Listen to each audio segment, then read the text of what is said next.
Welcome to Hitting the Books. Here we go. Sorry, the screen froze. A smooth opening here for a Monday, September 11th. Classes in session. Forgot to say that too. Hitting the Books here, Monday, September 11th, Pub Sports Radio. Ian Cameron and Conor Mack with you, and we are ready, of course, for another week of college football. Excited to break down all of these games once again. CMAC, that first weekend where it's college football all day and all night Saturday, and NFL all day and all night Sunday.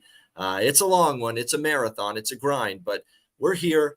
We're bringing the energy still, bringing the heat, ready to break down week number 3 now of the college football season. We got a ton of games, so we're going to jump right into it. We're going to start with Thursday night, Navy and Memphis. It's the only game taking place on Thursday night in college football. We got Memphis 14.5-point home favorites in this game, 46.5 being the total here in this matchup. Early week thought is I'm doubtful I'm going to end up getting to the window and betting this football game. Memphis is not a team I'm comfortable laying 14.5 points with. My general opinion of Memphis is that since Ryan Silverfield has been the head coach, I find this program's been going downhill, hasn't been as good. You look at Army's results, there's very little you can get to take away from these games that they have played so far. They played Bethune-Cookman with a 56-14 win. And then they beat what could be one of the worst group of 5 teams right now in college football, Arkansas State, 37-3. That's now an Arkansas State team, by the way, that has lost by a combined score of 110-3 in their first 2 games. So that tells you all you need to know about how bad it is for Arkansas State right now. Navy on the flip side, look, I'm not excited, even though this is the point spread range, Conor, where you're getting them 14.5. If you're going to bet Navy, this is usually where you want to be backing them. But man, this offense, in the first couple of games of the season for the midshipmen, didn't do anything against Notre Dame in a 42-3 loss. And even last week against Wagner, I wasn't all that impressed, really. I know they ended up racking up 245 rushing yards, but a lot of points left on the board. They get 24 in that victory.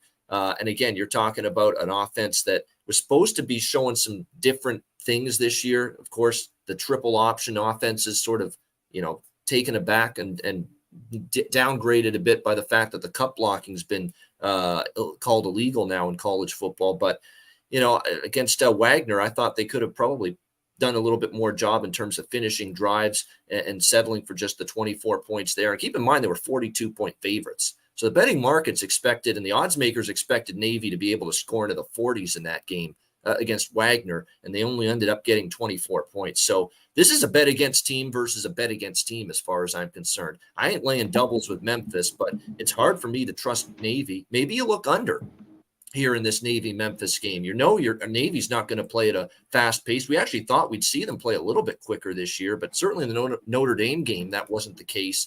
They slowed things down like they always do.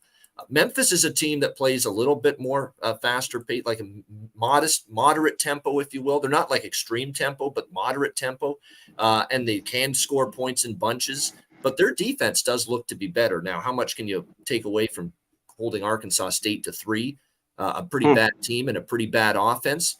But I'm not convinced Navy is anything but a bad offense right now. So maybe Memphis can have a pretty good defensive game again. So just the slightest of leans to Navy in the under, but this is probably not a game I'm betting. What do you think here, Conor? Real quick, since you were going there on the total, both these teams, gone to the under towards the end of last year and early this year. So 4-6 for Navy and 5-6 for Memphis. I think this number's about right there. Real quick, I'd be on the points or nothing. I know Memphis is 5-1 against the number the last 6. Seth Hennigan seems like he's been there for forever. They look pretty good. But Arkansas State, Evano, I don't know. This team might be one of the worst bottom 5. If they can't definitely score, because we know the defense is bad. If they can't put any points up, 0 and a 3 spot to Memphis, man, they'll be in rough. Yeah, I just think it's a little large. Memphis might cover this, but I wouldn't be rushing and loving laying these points. And Navy, I want to see them go as, they've always kind of come out slow the last few years. You talked about the cut block. That's going on for all the schools we can bring up down the line here. We get to Army and Air Force as well there.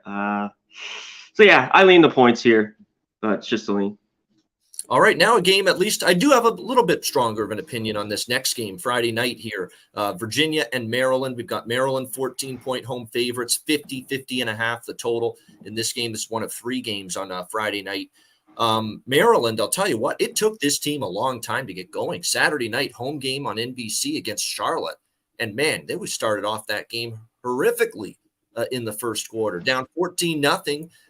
Couldn't get the offense going in the first quarter of that game. Little Talia Tagovailoa throws a pick 6 right at the very beginning of that football game. I mean, it was an ugly start for the Terrapins against the Charlotte 49ers, but they eventually, got things going, got that offense rolling. And it's funny, it took them a while to finally get on the board, and they still ended up scoring 38 points at the end of the day. Didn't cover, though, because of that slow start, and ended up winning 38-20 over a Charlotte team that actually, Charlotte's been pretty bad, but I do think the coaching hire that Charlotte made is an interesting one that I kind of like. And one thing about Charlotte is you look at the way they've been playing here in their first 2 games, not as bad defensively, I think, as they were last year. And they certainly showed some signs of that against Maryland. On the flip side for Virginia, man, that is as gut-wrenching, disheartening, and just heartbreak city, just as brutal a loss as you'll see for Virginia Saturday against James Madison. A very emotional environment in Charlottesville. Of course, the first home game for Virginia since the tragic shooting that took place involving the murder of 3 Virginia football players. And you could tell Virginia brought a little something in that game. It looked like they were about to seize control of that game against James Madison. Then a lightning delay happened, and it just never felt like Virginia got the momentum back following that lightning delay. And James Madison, down double digits going into the fourth quarter, ends up rallying for a couple of touchdowns, including the game-winning touchdown drive with under a minute to go to steal a victory from Virginia. Very, very difficult for Virginia, I think, trusting them to bounce back from that kind of loss in a very, very, a game that clearly meant something a little extra to them, given the situation and the circumstances. And now they got to travel on a short week to a Friday night game on the road in College Park. Put it this way, I ain't on Virginia in this game. If I'm playing this game, I'm laying the points here with Maryland. That being said, while their defense completely collapsed, and that's 2 weeks in a row now, Virginia's defense does not look good. Tennessee went up and down the field against them, and once James Madison got that offense going in the fourth quarter, Virginia couldn't stop them. So the defense hasn't been able to get stops. Pass rush really hasn't been there. But I will say, in terms of the quarterback situation, remember the Musket man, Tony Musket, who started the season as the number 1 quarterback, got injured in the Tennessee game, didn't play last week against James Madison. But the backup quarterback, I actually might upgrade Virginia's offense with the backup quarterback, Anthony Calandria. He really impressed me against James Madison. He had a really solid game for the Cavaliers at the quarterback position. Very, very impressed with what I saw from him in that game. He threw for a bunch of yards in that contest. 35 points he led the Cavaliers offense to, and a Virginia offense that didn't do much the previous week. 377 passing yards, 20 of 26 throwing the football for Calandria. Only had 6 incomplete passes. So I actually think he looked better than Musket did, and I might upgrade Virginia's offense a little bit. So that points me toward this total. If Virginia can show me that their offense last week, with assuming Calandria is starting again and Musket's out again, Virginia looked a lot better on offense, quite honestly, with Calandria. We know Maryland's offense is very, very capable of putting up points, and they're playing a defense that hasn't really gotten many stops in the first 2 weeks. Maybe this total's a little light. We'll see what the weather's like Friday night at Maryland, but certainly 50-50.5. I'm leaning over early in the week. What do you think here, Conor? Virginia, Maryland. You mentioned that Virginia, it just seemed when that happened, the delay, and they went out, and then half the stadium left too, didn't come back. It was loaded 55,000. And then, so it just, that was rough for them, and they lose that close game. But yeah, Anthony Calandria, he kind of slung it around, which was a good sign for them in this one. Can they do that here against Maryland? I don't know what to make of Maryland's defense. I need to see it more. We know we get with a little Tua, like you talked about. The good and the bad. Every once in a while, you mentioned that pick 6, but he's very athletic, very good. Hemby, the running back's real good for Maryland. I think they'll be able to move the ball. And maybe that's what I was looking at. This total was just too light. When they go, unders have been big with Virginia, but those are teams in the past when they face Big Ten. I think it's 5 out of the last 5 or 6 out of the last 6. So, I want to look at it a little bit more as we go with the week in this one. Now a road game. This is 2 touchdowns. I just don't know if I want to fool with the side. Never thought I'd say this about Virginia, especially in their heyday when they were not a good offensive team, but a really good defensive team. But they're 2-0 to the over this season. The Tennessee game got 62 points and, of course, 71 points last week in the game with JMU. So, definitely I think 50 is a little late. Now, I'm just reading it now because I wanted to get an update on this. Tony, I don't know if he's making the right decision here. I'm just seeing it now. Tony Elliott says that they expect Tony Muskett to be cleared and back and ready to play Friday night against Maryland. I don't know if I agree with that. Muskett didn't play well. And it was okay. It was Tennessee. Maybe he shouldn't just, lose his position because he struggled against Tennessee. That's a tough ask. But man, I just thought in terms of arm talent, I liked a lot more what I saw to Calandria last week than what I saw to Muskett. So see if he's making the right call here. But man, you can't blame that on Calandria last week. He did everything he could to give Virginia the victory. He played great on offense at the quarterback spot. Like I said, I was more impressed with him than Muskett, but it's starting to look like Conor Muskett might be getting the start here and back from that injury after one game. Yeah, maybe they're giving him the old chance here. Maybe he'll have a quick hook. I don't know if he can't do anything. Maybe by the end of the first half or something. Yeah, so that tempers my enthusiasm for the over if Muskett does indeed start in this game, but I'd still lean in that direction. All right, Army UTSA. We've got the Roadrunners here, 9.5, 10-point home favorites, 46 being the total in this game. It's really, really a tough for me to formulate an opinion early in the season with UTSA. I mean, it was an interception, mistake-plagued loss that they had against Houston in their first game, 17-14. Maybe one of the worst games I've ever seen Frank Harris play at quarterback. It's almost like he gift wrapped that victory for the Cougars with 3 interceptions back to back in the third quarter. And then against Texas State last week, they played well enough to win the game, certainly. And the run defense, did not allow much of anything against Texas State. And Finley actually was a very good defensive effort from Jeff Traylor's team. But again, the offense is, something's missing so far. And I know certainly when you look at the way things have gone, there was definitely some issues with the receiving group after Cephas, who was going to step up for the Roadrunners this year. And, of course, DeCorian Clark didn't play once again versus Texas State. And that's someone that, they're definitely concerned about, having him on the field moving forward. So when you look at this matchup here with Army, can UTSA move the football? That's going to be the interesting question. You look at Army here in the first 2 weeks. What I know about Army's offense is I think it's a work in progress. You can't really take much away from Delaware State. Delaware State, not only an FCS team, but not a very strong FCS team. And Army was able to basically move the ball at will against them 57-0 in that game. But when they played an FBS opponent in their first game, taking on UL Monroe, Monroe wins outright. As an 8.5-point underdog, 17-13, and Army didn't score an offensive touchdown in that game. Their only touchdown was a defensive score against UL Monroe. So that's not what I want to see here. This definitely has that feel of, you've seen UTSA's offense kind of scuffle here first 2 weeks. Army's not a team I'm looking to bet an over with right now. That is for sure.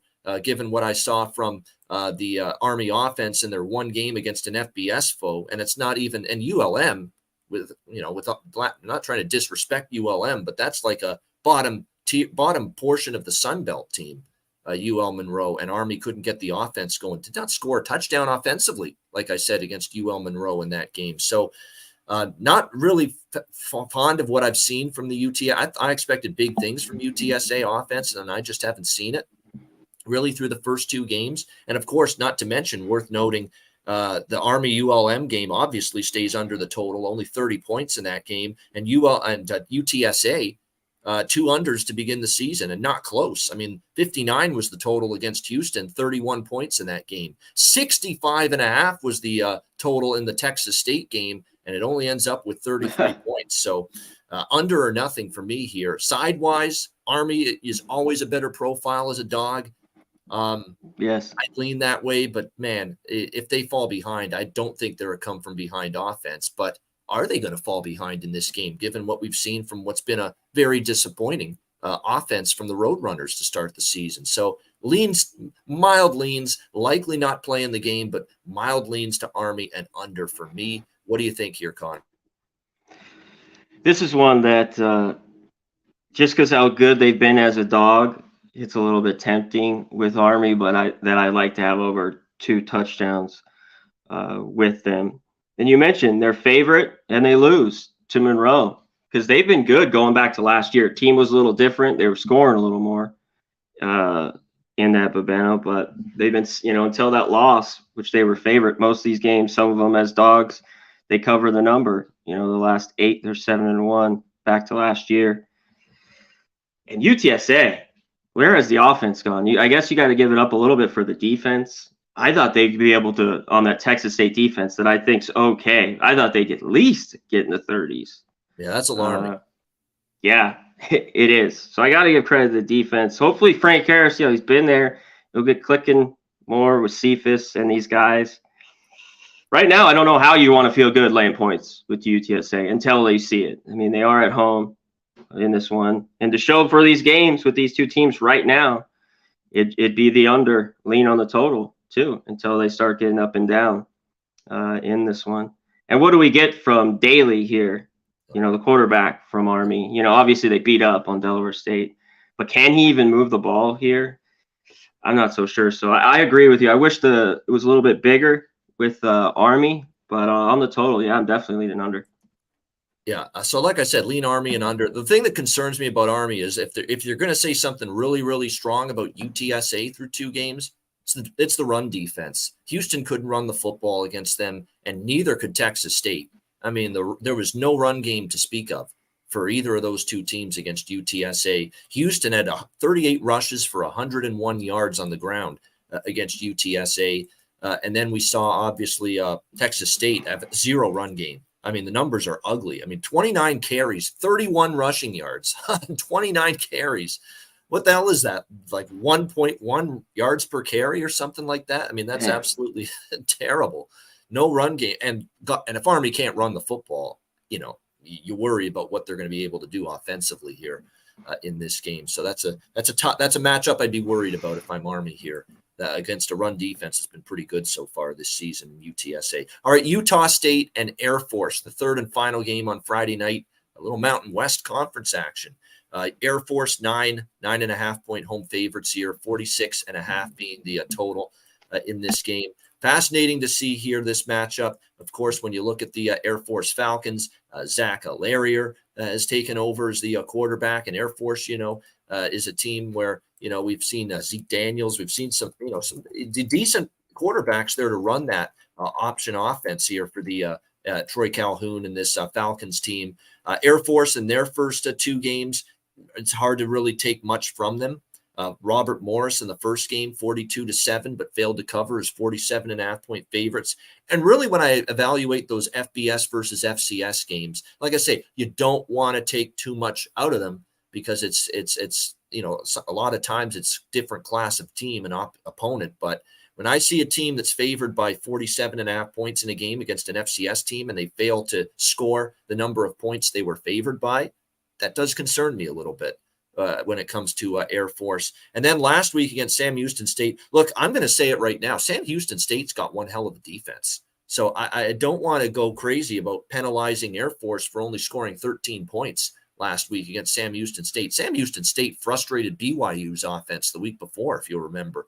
They've got a really good defense. The problem is Sam Houston State has zilch on offense. The offense has been, horrible. I can't even say it enough how bad Sam Houston has been offensively, but they've got a pretty damn good defense, and it's held them in both of their games, but not enough to overcome Air Force as Air Force gets the 13-3 win. But that was ugly. Air Force just unable to really finish drives. They did have 248 rushing yards, but all things considered, it's never easy to prepare on the fly for a team like Air Force. And Sam Houston State did a very, very strong job against this Air Force offense.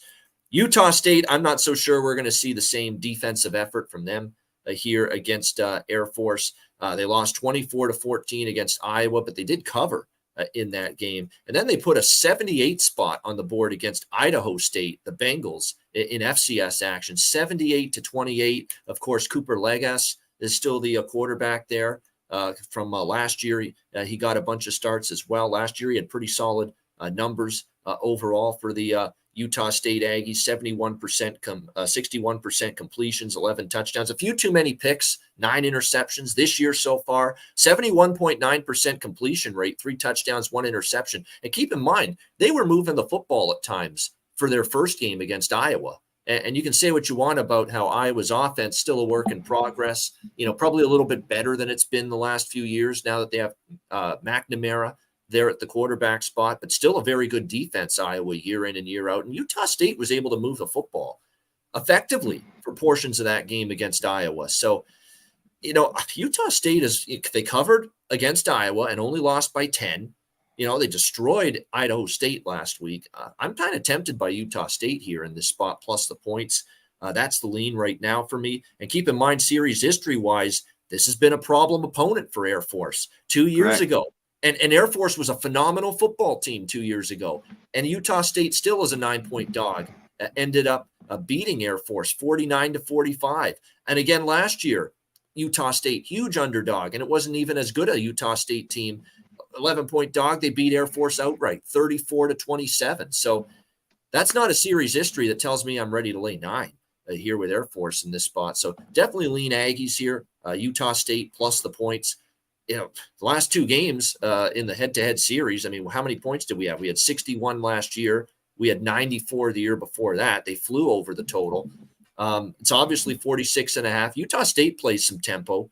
Air Force obviously as slow as it gets. But you got to ask yourself, is efficiency going to overcome pace to get this game over the total? And if it's not, you probably are going to like the game to go under. I personally lean over 46.5, just based on that series history that we've seen the last couple of years. And certainly at 9.5, it's Utah State or nothing for me, and I don't think Air Force is nearly as good, as they've been the last 2 years either. I'm not saying they've dropped significantly, but they're not nearly as good. And to me, that means Utah State might be the look here for me. What do you think here, C-Mac? Yeah, real quick, let me hit up the chat. EQ, my guy, Moneyline Mills, Winetine Sports, my dude, how's it going? Andrew G, Preston up in here. What's up? The Real TP, Canes Nation. What's up, my man? Good to see you. Rob Garvey, Austin M, Ross Pitts, the Nuke Worker. Shout out to the Nuke Worker, my dude. Only bet the plus. Everyone in here, Jay Smooth. Appreciate you guys. Hit the like button. I do like the 9 points in this game, and I've loved the success. Utah State, they know each other well. This is not a crazy road trip here, for Utah State, and I think Air Force is down just a little bit. And you mentioned it. I don't know if you mess with this total. It's like early on, Air Force, they're played to the under, but the series has been over. And Utah State, Legacy last game, they were able to move the ball all over this Air Force team, put up 34 points. I think it's too big a number. They're giving too much credit here to Air Force. So I like Utah State. All right, Conor liking Utah State here. Yeah, it's going to be an interesting matchup between these two teams. And like I said, 34-27 in October last year for Utah State. And that was Legas at quarterback for that game. And he only had 5 incomplete passes in that win over Air Force last year. Balance, too. I think they both had over 200 passing. I think they ran for about 200 as well. Yeah, they definitely did. So interesting to see how it will play out Friday night between these two teams. All right, let's turn our attention now to Saturday's action. And it is, of course, as usual, a big Saturday board. Florida State and Boston College. We've got Florida State 27.5-point favorites here on the road at Chestnut Hill. 55 the total in this game, 54.5 in some spots. I ain't stepping in front of Florida State. I made just a just a situational look for me with Southern Miss in the first half against Florida State, coming off the big LSU win last week. And Florida State was just too powerful, too good, too fast, too good in the trenches, dominated the trenches on both sides of the football. And that's the only reason why I took Florida State, just because they might be a little sleepy early in that game. Well, they weren't, and they just completely and utterly destroyed Southern Miss 66-13. Like I said, they were up 31-3 at halftime. That game was over at halftime. No letdown. And that's credit to the coaching staff. That's credit to Mike Norvell and the job that he did to get those players focused, to enjoy the LSU win. It was a great win, especially a dominant second half, but get ready for Southern Miss, and they were. And, man, what are you going to say about this team right now? They're just on both sides of the football. There's nothing not to like. Jordan Travis been strong. They've been running the ball with Dre Benson, Holmes and company. They've got incredible receivers. Keon Coleman, again, another huge game for Florida State. It's funny in that game is that, Johnny Wilson was very quiet. They didn't need him and still scored 66 points against Southern Miss. I don't trust Boston College to hang within 4 touchdowns. I will tell you that right now. BC 0-2 against the spread to start the year. A loss as home favorites against Northern Illinois in their first game. Now, I do want to caution you, Holy Cross is a solid FCS team, okay? Boston College was only 10.5-point favorites in that game. Holy Cross is actually a pretty solid FCS team, but still it's not good when you're only beating them by 3 at home, 31-28. So, yeah, issues for sure with Boston College. Jeff Hafley, who I like the hire, and things just haven't been going smoothly here. They made the quarterback change to Thomas Castellanos, the Greek stallion, last week at quarterback for BC. He actually played okay, but the defense struggled. And if the defense struggled with Holy Cross and the likes of Northern Illinois, how are you going to fare against Jordan Travis and company here in this game? The one little bit of concern for me, if I were to have anything here with Florida State, I certainly lean with a double up with the Seminoles first half full game split, is guess what Florida State, Conor, has on deck after this game? Yep, the big game with Clemson on the road after this. That's the only concern. But we didn't see a letdown after the LSU victory for FSU. Why should I buy into them having a look ahead to Clemson here in this game? Mike Norvell, his coaching job got the players refocused, and they were ready for that Southern Miss game. Taking it one game at a time is what they've told us all season so far. Those interviews I heard from Travis and Norvell after the LSU game, we're taking it 1 week at a time. And sometimes that's just BS. That's just coach speak. That's just something players say. And then it's hard for them to get it back and focused and play at a high level against a weaker opponent. But they did that against Southern Miss. And yeah, the Clemson game is after this huge game, but they didn't show me evidence of a letdown last week. I'm not going to buy into evidence of a look ahead to Clemson here in this game at Boston College. And I don't trust Boston College, look ahead or not. I don't trust Boston College personnel-wise, speed-wise, you name it, against Florida State right now. So I'm not saying I'm going to bet the game, but I would only look at a Seminoles first half full game split. What do you think here, Conor? Yeah, I think you just keep on rolling here with Florida State, or just stay off the game. Like, there's no backing Boston College. You mentioned personnel. They're just not a good football team at all, which was always a pretty good football team over the years, at least solid. They could be really bad. I mean, Northern Illinois and then Holy Cross, these games, oof, both tight. And those are not great football teams. So it's only, Florida State maybe has a small letdown, but they should just dominate the line of scrimmage, especially both on the line, offensive, defensive line. I mean, they had over 500 something yards or more last week. They had 500 just about against LSU. I just wouldn't hop off the train, not right now. Even with the matchup with Clemson on deck, I think they roll. Yeah, I agree. It's difficult right now to step in front of this team. And by the way, you've got Boston College 92nd in college football, 4.7 yards per play, and Florida State 5th in college football, 7.6 yards per play. And they haven't seen a defense. Yeah. Boston, that's against Holy Cross, so that's not, if they played a couple of good teams, I can imagine they're going to fall. Yeah, not to mention, and I'm concerned about the offense a little bit. Hell, I'm concerned about the defense. I mean, Northern Illinois came in here and put 27 on the board. and 30 and 28 on the board from Holy Cross. What the hell is Florida State going to, unless Florida State completely implodes, 4 or 5 turnovers and tons of fumbles. And I don't know how they just don't march up and down the field at will. And then you talk about how BC has had O-line issues the last few years. Good luck against Jared Verse and some of these, NFL-bound pass rushers that you're going to end up facing here on the Florida State side as well. So that's concerning big time here. If you have any thoughts of backing Boston College, which apparently Conor and I do not. All right, next up, Louisville and Indiana. Make note of this game. This is not a true home game for the Hoosiers. This is not in Bloomington. This is not on their home field. This is actually at Lucas Oil Stadium, home of the Colts in Indianapolis. Still in the state of Indiana, but not on campus. We've got Louisville, 9.5-point road favorites, 53 the total.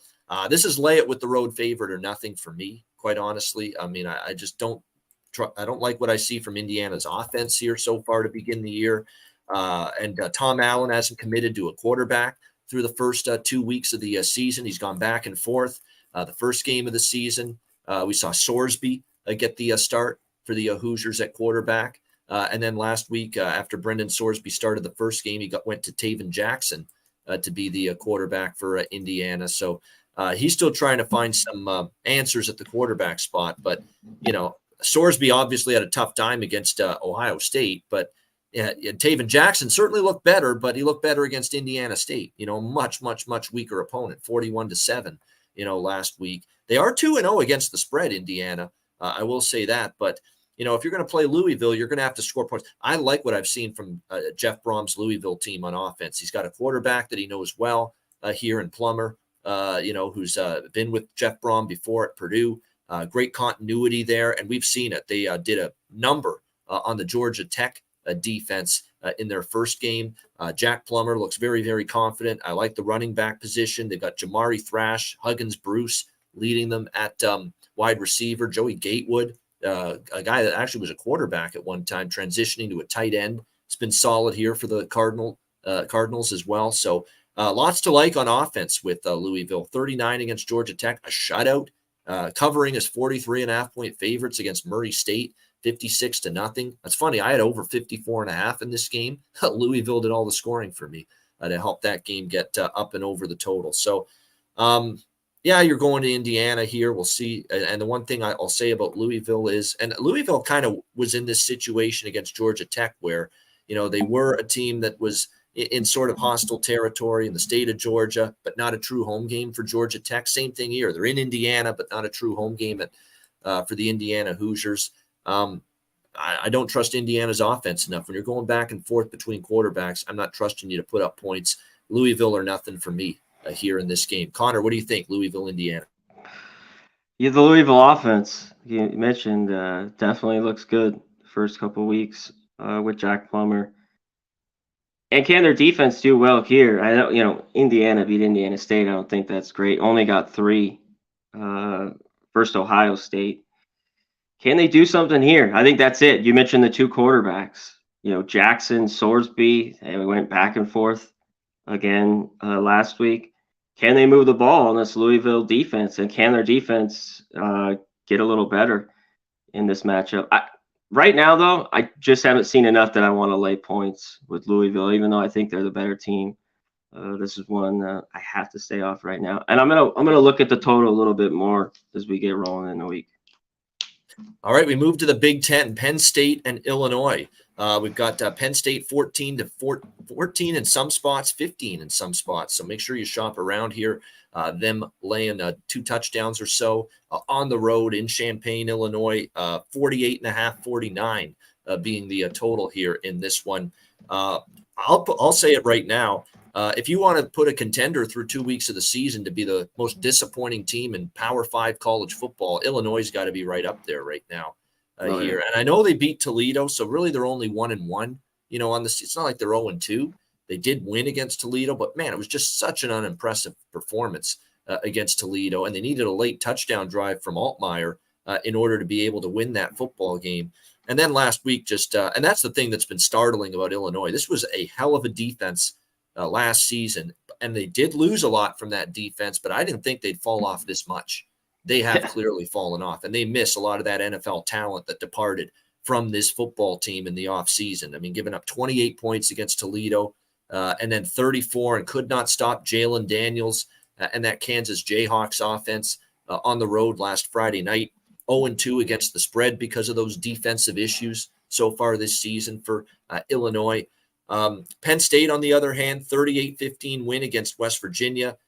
James Franklin doing James Franklin things, punching in that late touchdown, allowing Penn State to get the point spread cover in that win against West Virginia, that Saturday night game to open the season. And then basically they put it on cruise control against Delaware in their last game Saturday, 63-7 in that game. It's funny because in that game, Drew Aller, was very, very solid. Again, only 4 incomplete passes. They do. I will say this now, the more I see from Drew Aller, I think he's a little bit better even than Sean Clifford was for Penn State, at the quarterback position. I like what I've seen. They've got just this, and the running back position is certainly in great hands with Nick Singleton and company. And even the guy that got the primary carries because it was such a blowout, Katron Allen, 103 rushing yards for him last week for Penn State. So I don't know. This is one I don't think I'll be betting, because to me, it doesn't seem like there's definitely some point spread value now on Illinois because they've looked so lackluster in the first 2 games. And remember, these teams played 2 seasons ago, and Illinois handed Penn State one of the more shocking upsets you'll see. Illinois was a 24.5 point underdog last year, and that game was at Happy Valley, Beaver Stadium at Penn State. And Illinois won 20-18 in overtime, and it was no fluke in 2021. Illinois had the 395 to 227 edge in total yards. So they did show that, they can pull a big upset here, but defenses really, really look bad. And it's been on both sides for Illinois. You look at the run defense has struggled. Certainly the secondary, has given up some big plays as well. And you just look at that Kansas game last week, Daniels with 277 passing yards through the air, and they gave up 262 rushing yards to Kansas. Devin Neal alone with 120 yards on the ground for Kansas. I'm here to tell you that this Singleton kid for Penn State, he is a terrific running back. And if you're going to give up that kind of yardage on the ground to Kansas, how is he going to fare against your defense? That's a concern for me here for Illinois, a very big concern.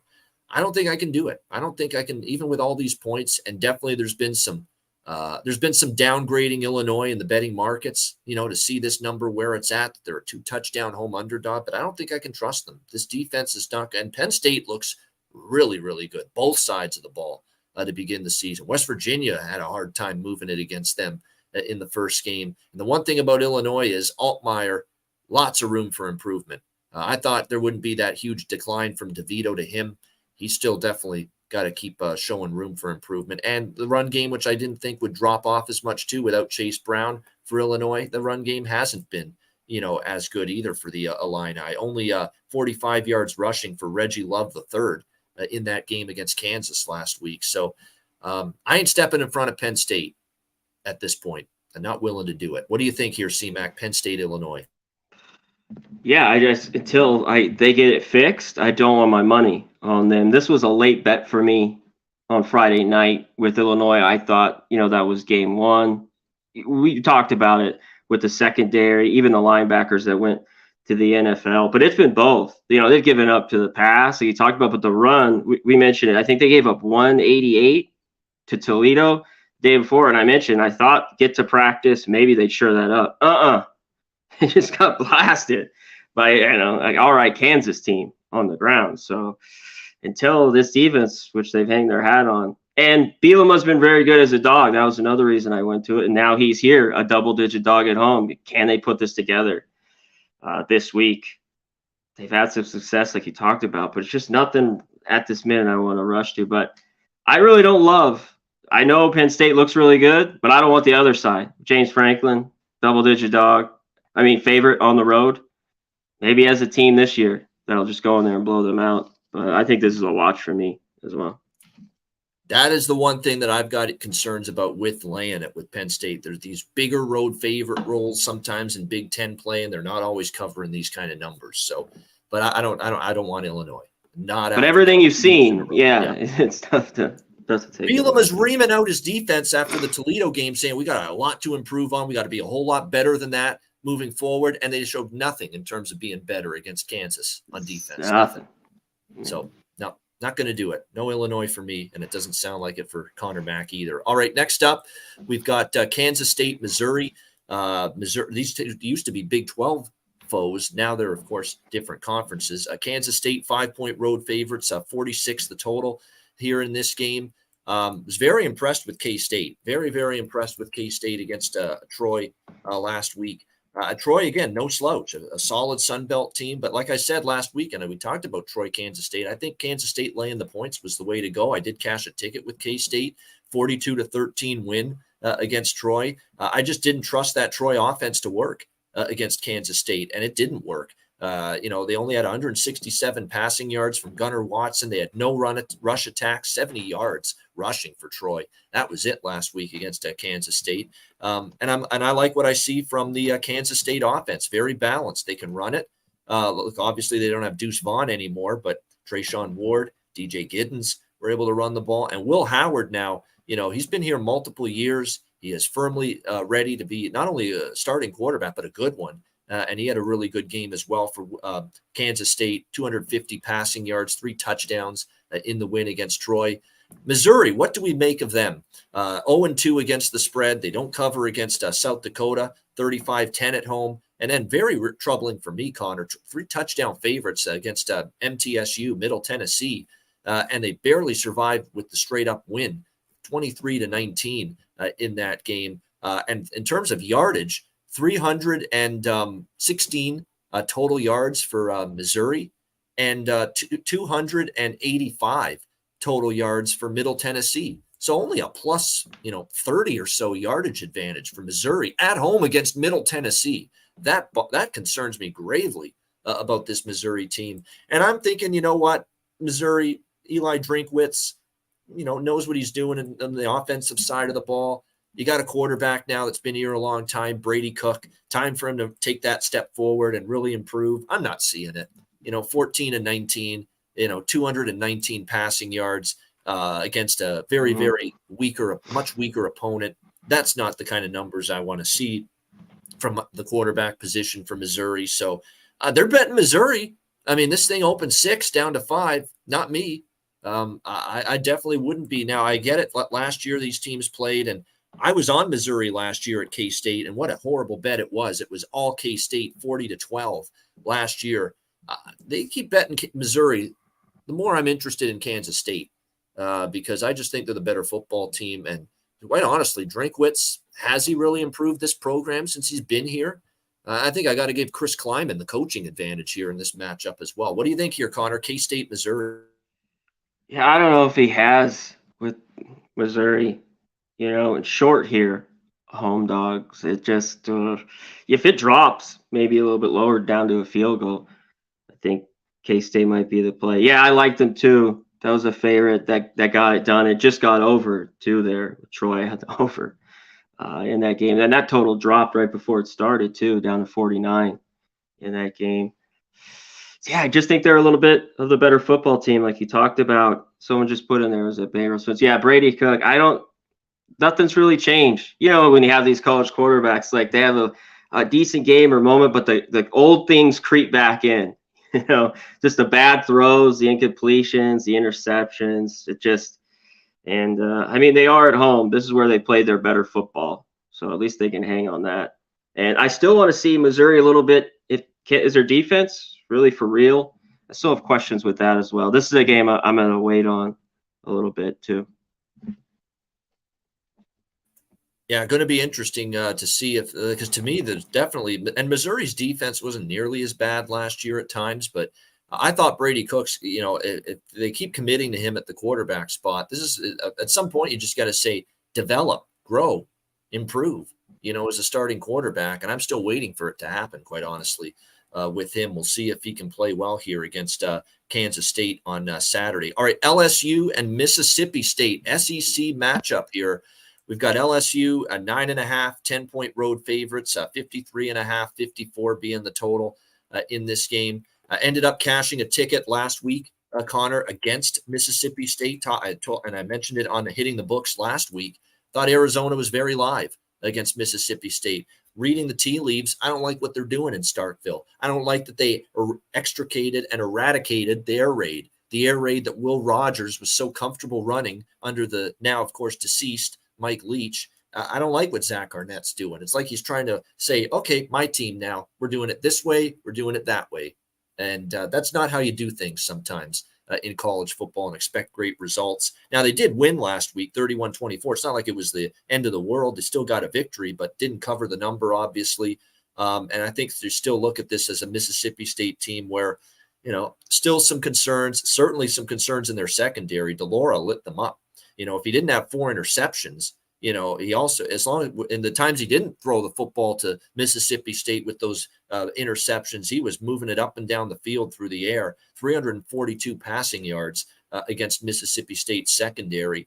LSU on the meanwhile, Florida State, we know what happened there, fell apart in the second half. Really, Florida State was the better team. That's all it was. And Florida State got the win 45-24. They bounced back. They rolled past Grambling, 72 points. You kind of figured they were going to lay it on thick, 57-point favorites. They still covered. They won that game by 62 against Grambling State. It was a feel-good type of game. Jaden Daniels bouncing back. The defense bouncing back as well. We'll see how they fare here against Mississippi State. I mean, I'm not high on Mississippi State this year compared to last year, compared to the last couple of years under Mike Leach. I'm not necessarily in love with what Arnett's doing from a coaching standpoint. We're now doing different things on offense when our offense wasn't the issue. And I still have concerns about Mississippi State's defense, and what we saw from their secondary last week against Arizona is proof of that. LSU, the last 2 years, they've won against Mississippi State. 2 years ago here at Mississippi State, it was a close game. They only won by 3. But last year they won 31-16 over Mississippi State, 15-point win. I'm not sure I'll bet this one because I am not as high on LSU as the markets are, and I'm definitely not very high on Mississippi State this year compared to last year. But, at 9.5, I'll just give the slightest of leans to the LSU Tigers here. I mean, these are the games that Brian Kelly wins. He wins against teams that's better at better talent, better personnel. It's the games against the step-up foes where Brian Kelly shits the bed over and over again, and obviously we saw that with the Florida State game in their opener. What do you think here, Connor? LSU, Mississippi State. That's true. I think this is solid here. It's tough to go to Starkville and win and maybe cover this number. I was going to maybe look at LSU team total in this game because that same Mississippi State defense is there. I think LSU could take advantage here. You talked about DeLauro just threw all over him, and really, I mean, they kind of beat him in everything in that game. But man, if you look at the box score when I was going through it last night, Mississippi State had a ton of penalties. You mentioned they're not throwing it a ton, 160. They ran for 145, but DeLauro had over 340. I think they can do that here, Jaden Daniels and LSU. So if you don't want to lay the 10, I think maybe look to LSU's team total here. If Arizona can get there, I think LSU could maybe get in the 30s in this game. Yeah, I'll give a lean to the over as well. I think the total's in a good spot, 53, 54, but I'd certainly play it over before I play it under. I think LSU will get their points in this game against Mississippi State. You do have a veteran quarterback. I don't like the change in scheme this year. And I don't think that's a good thing for Will Rogers. But look, he actually still moved the ball well enough last week against Arizona. So over the lean for me as well as the road favorite. All right, next up as we continue along, we've got Virginia Tech and Rutgers. Rutgers now up to 7-point favorite, 6.5, 7 as home favorites, 39.5 the total in this game. How about Rutgers? I mean, what a nice solid start to the season for Greg Schiano's team. I've been impressed, and you say what you want about, Northwestern being down this year, although Northwestern roared back nicely against UTEP, although I think that probably speaks more about UTEP right now than it does Northwestern. But credit to Rutgers, 2 good wins, 2 point spread covers for this team, and they just completely annihilated and eviscerated Temple once that game got into the second half. 36-7, 60-14 on the scoreboard in the first 2 games combined for Rutgers over Northwestern and Temple. Now, not great numbers from Gavin Wimsatt. I was impressed with Gavin Wimsatt against Northwestern at the quarterback spot. Last week, not so much. 10-21, sub 50% completion rate, 198 passing yards. That's all. But who needs the passing game when you can run for 259 yards against Temple's defense? And that's exactly what they did. Kyle Monangai, Jashawn Benjamin and company doing some damage on the ground against that Temple run defense. And we'll see if they can keep that going here this week against Virginia Tech. Virginia Tech comes in off you got to be worried about the spot here for Virginia Tech here, coming off a 24-17 home loss to Purdue, a game that took forever to complete. It was interrupted by a lightning delay. There were so many games that were interrupted by a lightning delay, and the delay was not a short one either with a lot of these games. We're talking 2, 3, 4 hour lightning delays. Hell, it was like a 6 hour lightning delay before Miami, Ohio, and UMass finally got going again. That game was scheduled for 3:30 Eastern time. I had that game on my television. It's like midnight, and they're still playing in the fourth quarter. Miami and UMass last week. So a lot of games were disrupted. Now, that's a long day that Virginia Tech, all these teams had with these lightning delay games. Now you got to go on the road for your next game. A Rutgers team that looks to be improved. A typical Grant Wells performance against Purdue, a bad Purdue defense. Purdue got shredded by Fresno. Let's not forget that. And Grant Wells throws 2 interceptions against them, sub 50% completions, 16-33, not good at all from him. And that's what you get from Grant Wells. You get a good game, you probably get a bad game right after that. That's what he'll deliver for you at the quarterback position. So, the betting markets can't get enough of Rutgers, and that's 2 weeks in a row. Rutgers, especially last week. Well, not so much last week. Temple took the money, but that's 2 weeks in a row. Rutgers has been pretty impressive, and I'm not looking to step in front of them here.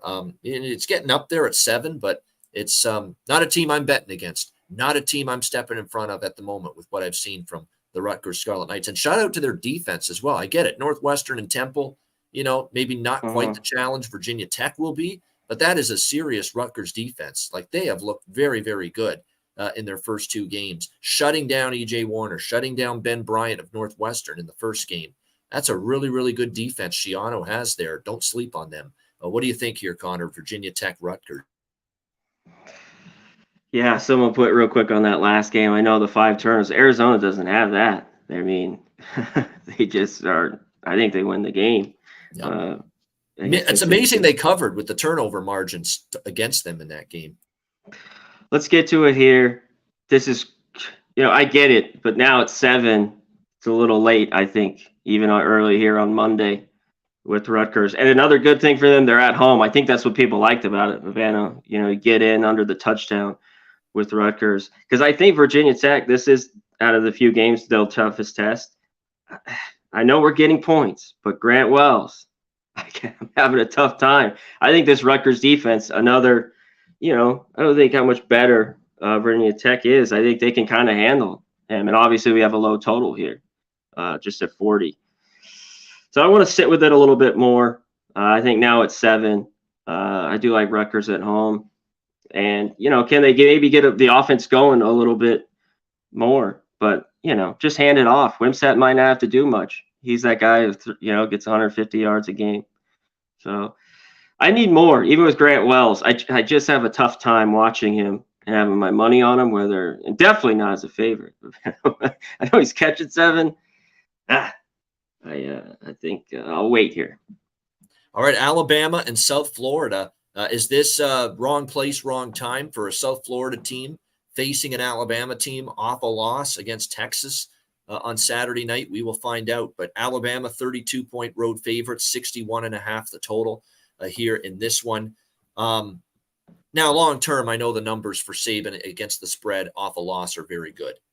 And so, you're going to get focus from Alabama's clearly after the loss against Texas. But do you want to lay 32, with Alabama here on the road against, what I think is a somewhat improving South Florida team? I mean, they had a point spread cover right in the palm of their fingers against Western Kentucky in their first game. And then there was that turnover right at the end, and Western Kentucky turned it into a touchdown, fumble return for touchdown. And then that was that. The passing game, though, is still very much a work in progress with Byron Brown for South Florida. There's no question.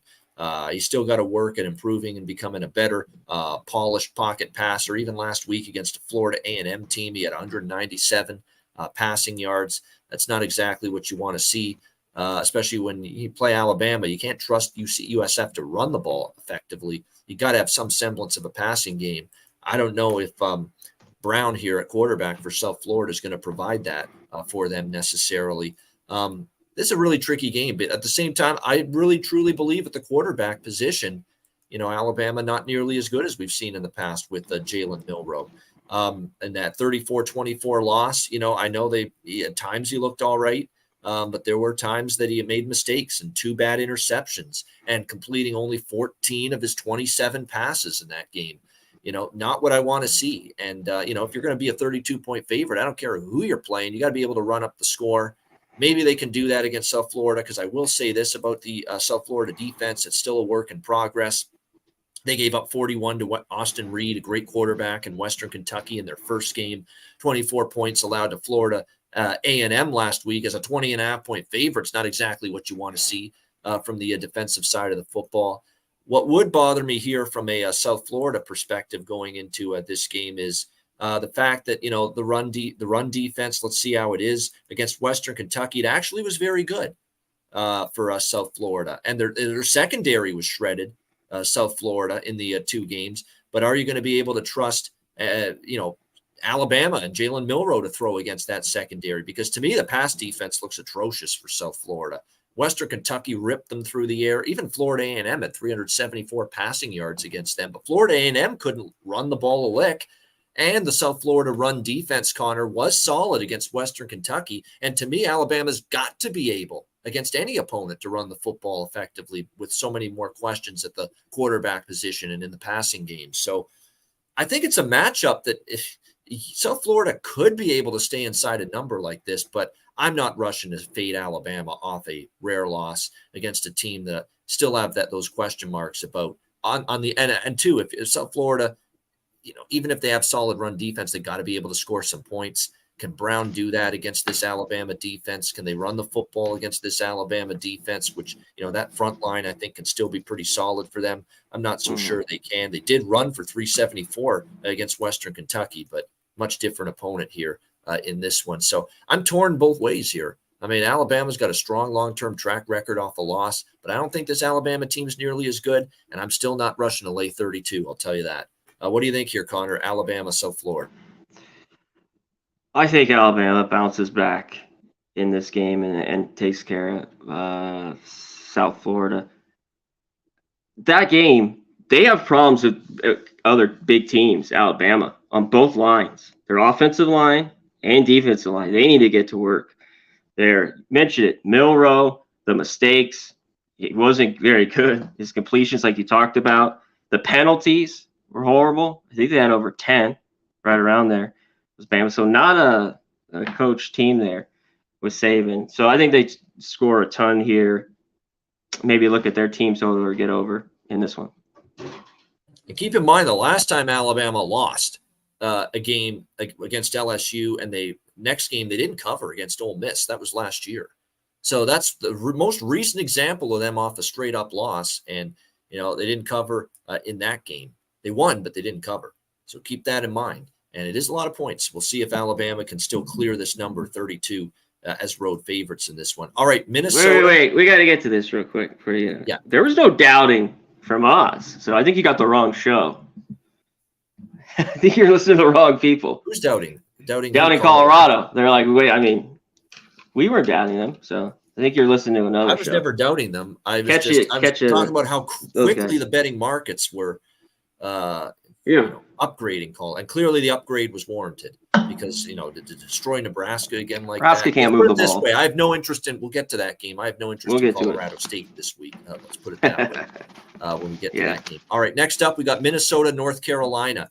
North Carolina, 7.5-point home favorites, 49 the total.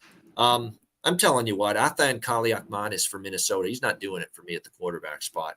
And that's a big reason why I cashed a ticket with Eastern Michigan last week against Minnesota. Although that got very, very – I probably shouldn't have cashed it. Eastern Michigan couldn't move the football at all in that football game against Minnesota. But Minnesota just, turnovers and not punching in drives, finishing drives with touchdowns, and it still allowed me to get the money there with Eastern Michigan. Very fortuitous. But I'll tell you what, Minnesota offensively is why they didn't cover that game. Just weren't efficient enough. And that's now 2 weeks in a row where I'm not impressed with what I've seen from PJ Fleck's offense here with Minnesota in the first 2 games against Nebraska and Eastern Michigan.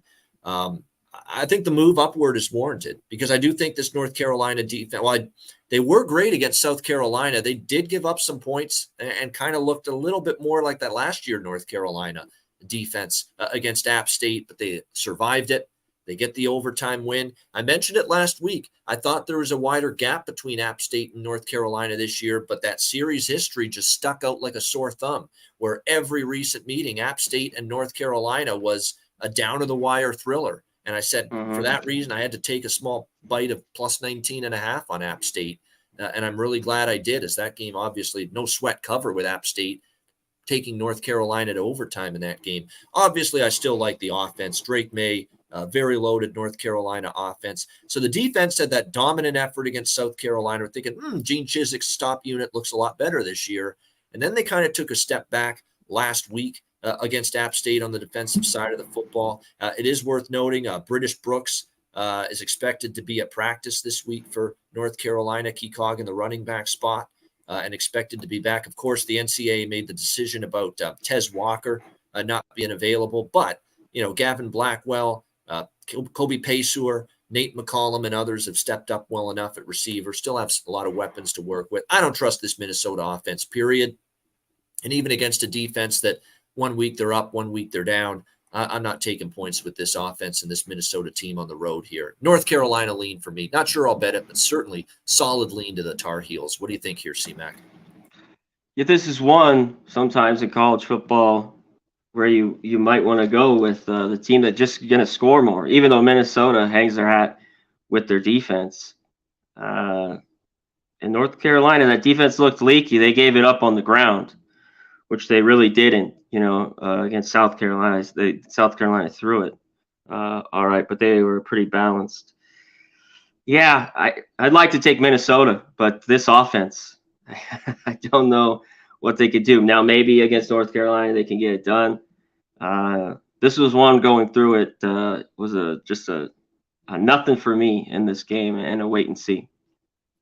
And tough from a total standpoint, too. I mean, Minnesota's a dead nuts under team. And I actually think if Minnesota is going to, I'd lean under. I really do. I mean, because I think, and Minnesota's O-line has not been as good as I thought. And remember, North Carolina feasted on a team with some issues and personnel problems along the offensive line when they played South Carolina. Yeah, they might be able sacks. to do that again. Yeah, they might be able to do that again here. So I'd lean under personally, but not anything strong at 49. Feels like a high total for a Minnesota game. You could also say it feels like a low total for a North Carolina game. So interesting which side you sit on as far as the total is concerned. All right, Northwestern and Duke. We've got Duke here, 19-point home favorites, 46.5 the total in this one. Duke looked damn good against Clemson, but at the same time, a lot of mistakes by Clemson, a lot of self-inflicted wounds in that game against Duke. Clemson just, turnovers galore. As much as I really love Duke, in that game, and I cashed with them, they won outright. They were getting, 13 points against Clemson. They played well. I love Riley Leonard in the offense. You know that. I think the defense is really starting to come along strong. And you got to also tip your cap to Duke. Yeah, you could say Clemson made all these mistakes. Clemson just imploded in the red zone with missed field goals and multiple turnovers. But you got to give Duke credit for that. They forced those turnovers, and they are a better defense this year. I think they are, no question. They held Clemson to 7 points in that win. Not much of a letdown against Lafayette, 42-7 last week, facing an FCS team. Duke's really good. And Duke's won both of their first 2 games by 21 plus. Why can't they win by 21 plus here against Northwestern?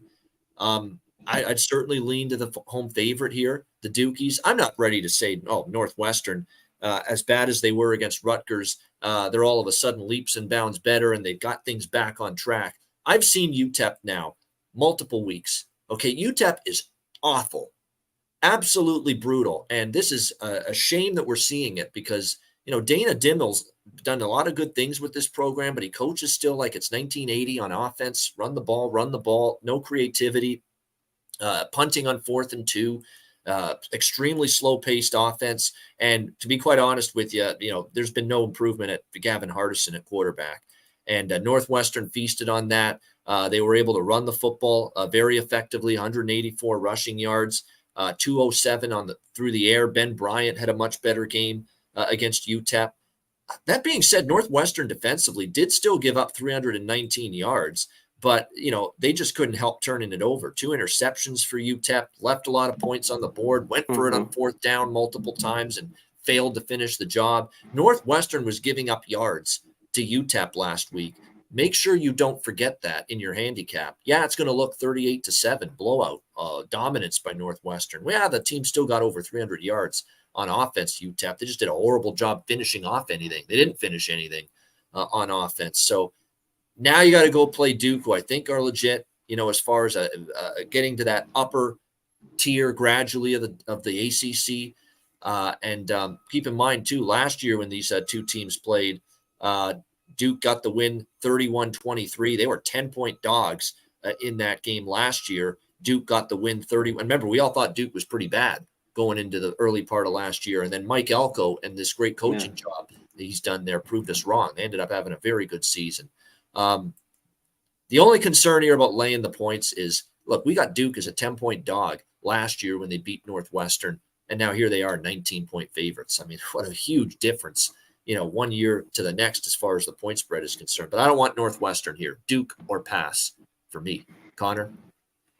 Yeah, it's tough to take a dog that I don't trust scoring. I could see a little more out of Bryant. That was at home last week against UTEP. What did they do on the road at Rutgers? Zip, zilch, jack shit, nothing. Yeah, nothing. I'd have to stay with Duke. It's a big number, but I lean to lay it here. I mean, I doubt I bet this game, but that's where I'd be. I think they're that talented. I was impressed with what they did. Obviously, Clemson made a ton of mistakes. Like you mentioned, it was just like UTEP moved the ball. We'll get to them. Do we have them on the sheet this week?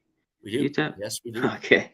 We'll get to them a little more. But, yeah, for me here, this is quick. I'm just not going to bet against Riley Leonard and Duke right now. All right, next up, San Diego State and Oregon State.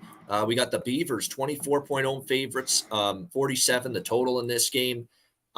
This is the very first bet I made this week in college football. I jumped on 22.5 with Oregon State in this game, laying the points with the Beavers. It's up to 24 now. San Diego State's not a good football team. I mean, I don't know how many more times to say that. Brady Hoke's got this team going into the ditch. Jalen Maiden is not improving at quarterback. Their offensive line is hit or miss. And more than anything, this is not anywhere close to. Rocky Long is just shaking his head over in Syracuse, where he's coaching now, watching this team on the defensive side of the football. They're a sieve now. Like UCLA did anything they wanted offensively, and breaking these big run plays against a team that's prided themselves for years on stopping the run and being strong on the defensive line in the trenches. There's no resemblance of previous San Diego State defense. You can't even recognize them right now on the defensive side of the football.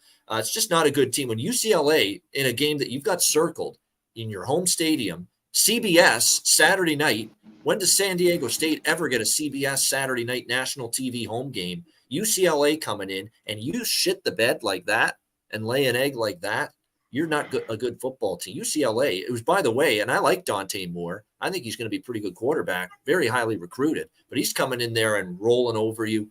This is just not a good football team. And now you got to play this Oregon State team that, we love Jonathan Smith. Conor does. I do. He's done an incredible job. They're now one of the better teams in the Pac-12. It's time to say that about Oregon State. They've got the defense, I think, is it's probably the best defense that Oregon State has had in a very long time. DJ Uiagalelei, the Clemson transfer, looks very comfortable. Looks like he's found new life running this. It looks like the weight's off his shoulders, at least right now. Yeah, he's having fun again. You see the smile on his face. He's happy to be here in Corvallis. He tracked down Smith. Funny story about how he got to Oregon State. He tracked down Jonathan Smith and the Oregon State team, saying, "I'd really like to play for you guys because, I think I could be a good fit. You're looking for probably an upgrade at the quarterback spot." And they initially turned him down, or at least they said, "We'll wait and see." And he was, he had to keep hammering away that, come on, I want to go to Oregon State and, bring me on. And finally that happened. And I think now Jonathan Smith and the coaching staff are happy about that. I mean, it's early. They're going to have a tough Pac-12 schedule. I get that. But certainly DJ Uiagalelei's look very good.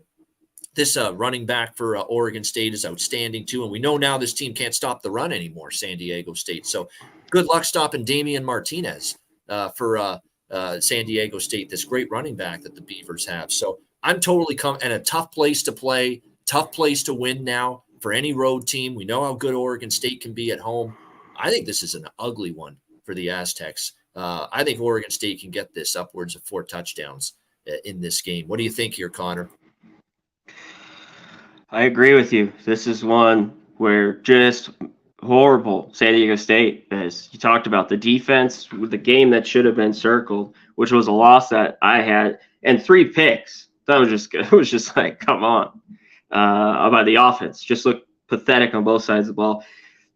I'd lay it here too. this is a little out here at 24, but they're at home. You know what I thought the biggest joke of it was Oregon State against was it UC Davis who they played last week? Yeah, UC Davis 55-7. Yeah, their first 2 games. They were 23.5-point favorites. I was just like, I know they're one of the better schools, for who they play. I'm like, this is wild. This is the same number here.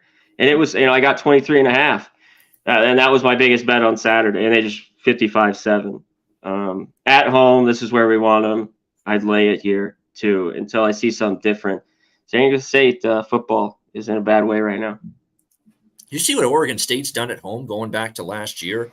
24-10 over Washington State, win and cover. 42-9 against Colorado when they were bad. 22-point home favorite. 38-10 over Cal at home, 10.5-point favorite.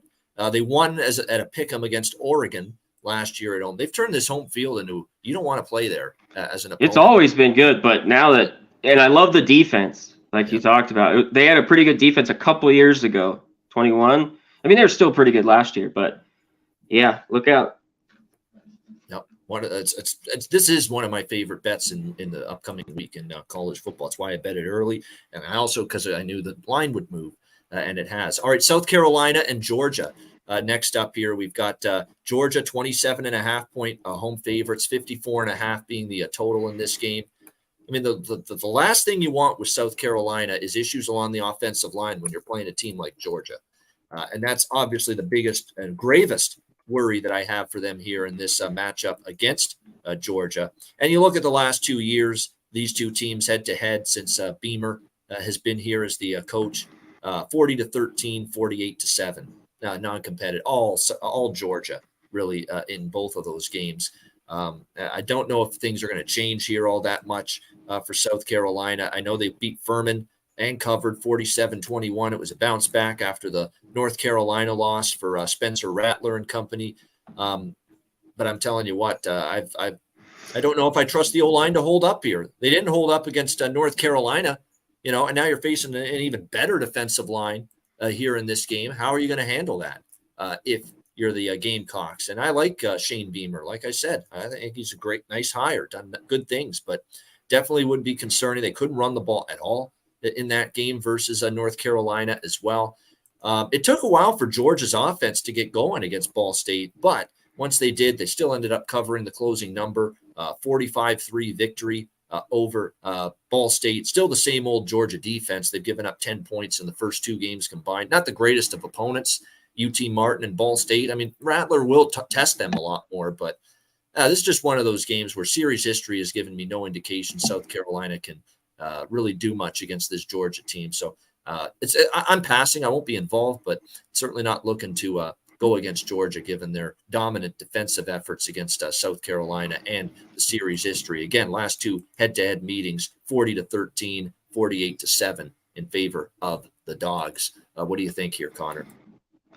Yes, can South Carolina score on this Georgia defense? I don't know. I don't think so. I got to wait on South Carolina to maybe take them. They caught fire against the number and played well last year at the end of the year. Right now, I don't want them. And you know what the problem is, Babano, is the defense. I mean, they gave up even, what was it last week, 21 to Furman? Yep. And I think they had over 350. I know they put over 40 on them, but that defense, and they got killed against North Carolina. And one thing, if I saw that line that North Carolina had 9 sacks, they'd be in trouble. Rattler would be running for his life. And we know what happens then, mistakes with him. So right now, early in the week here, I'd only lay it or be off. Normally I'd look to take the dog, but I just can't. I can't find it right now this early in the year with them and these points. Yeah, SEC opener at home for Georgia. CBS has this game. I mean, it's hard to fathom that they're not going to be ready to play this football game, Georgia.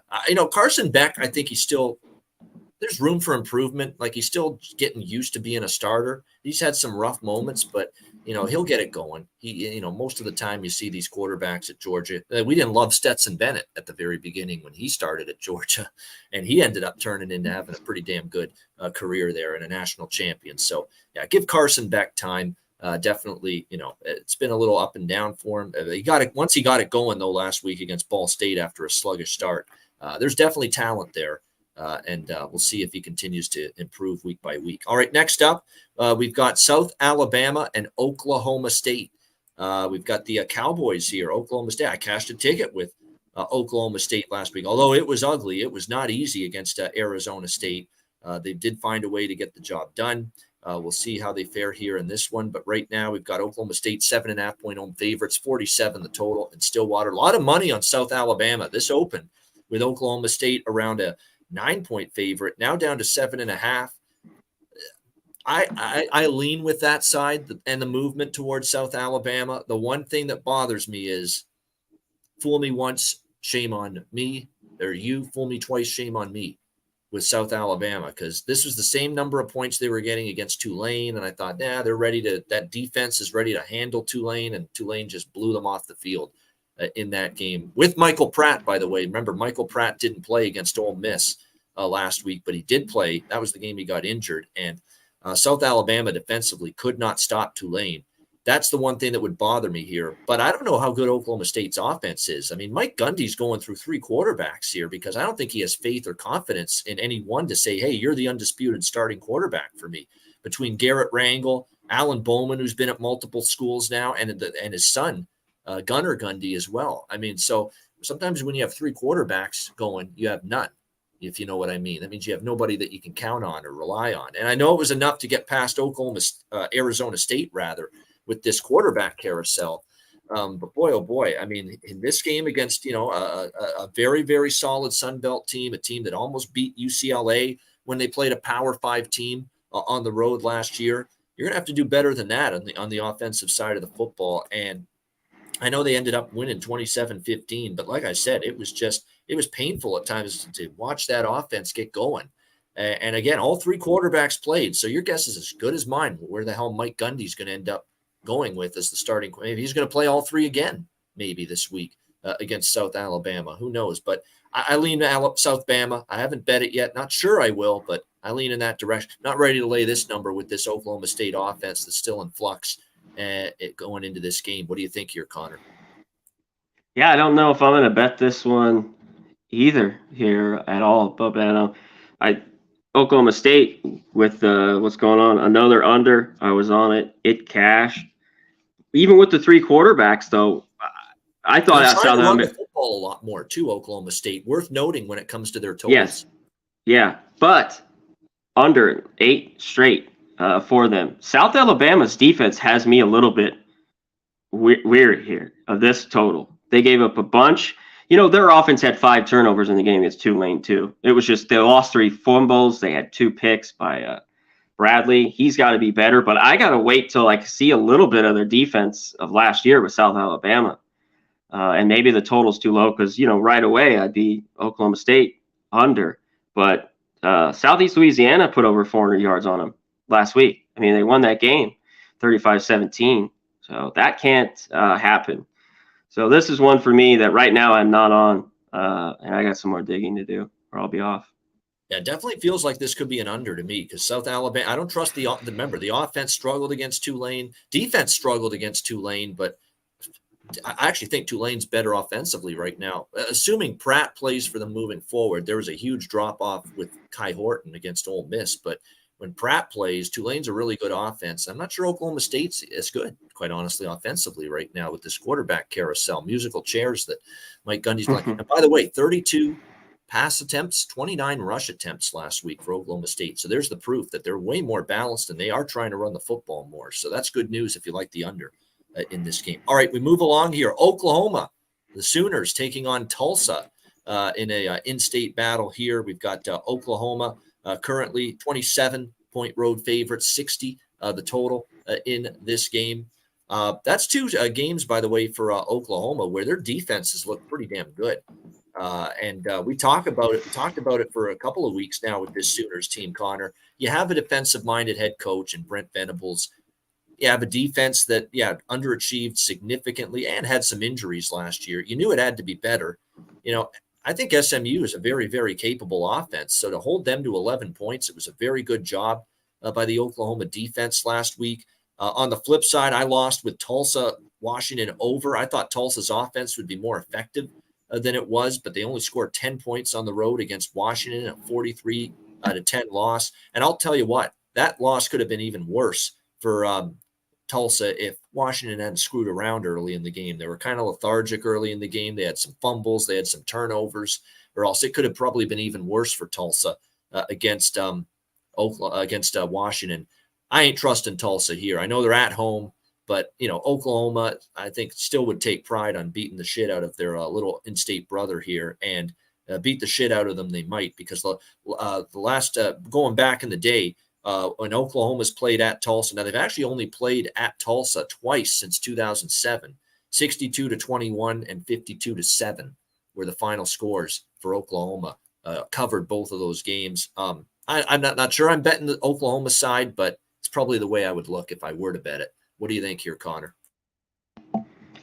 Yeah, I don't know. Tulsa, they stop here, Oklahoma. It seems like they should easily get to the 40s.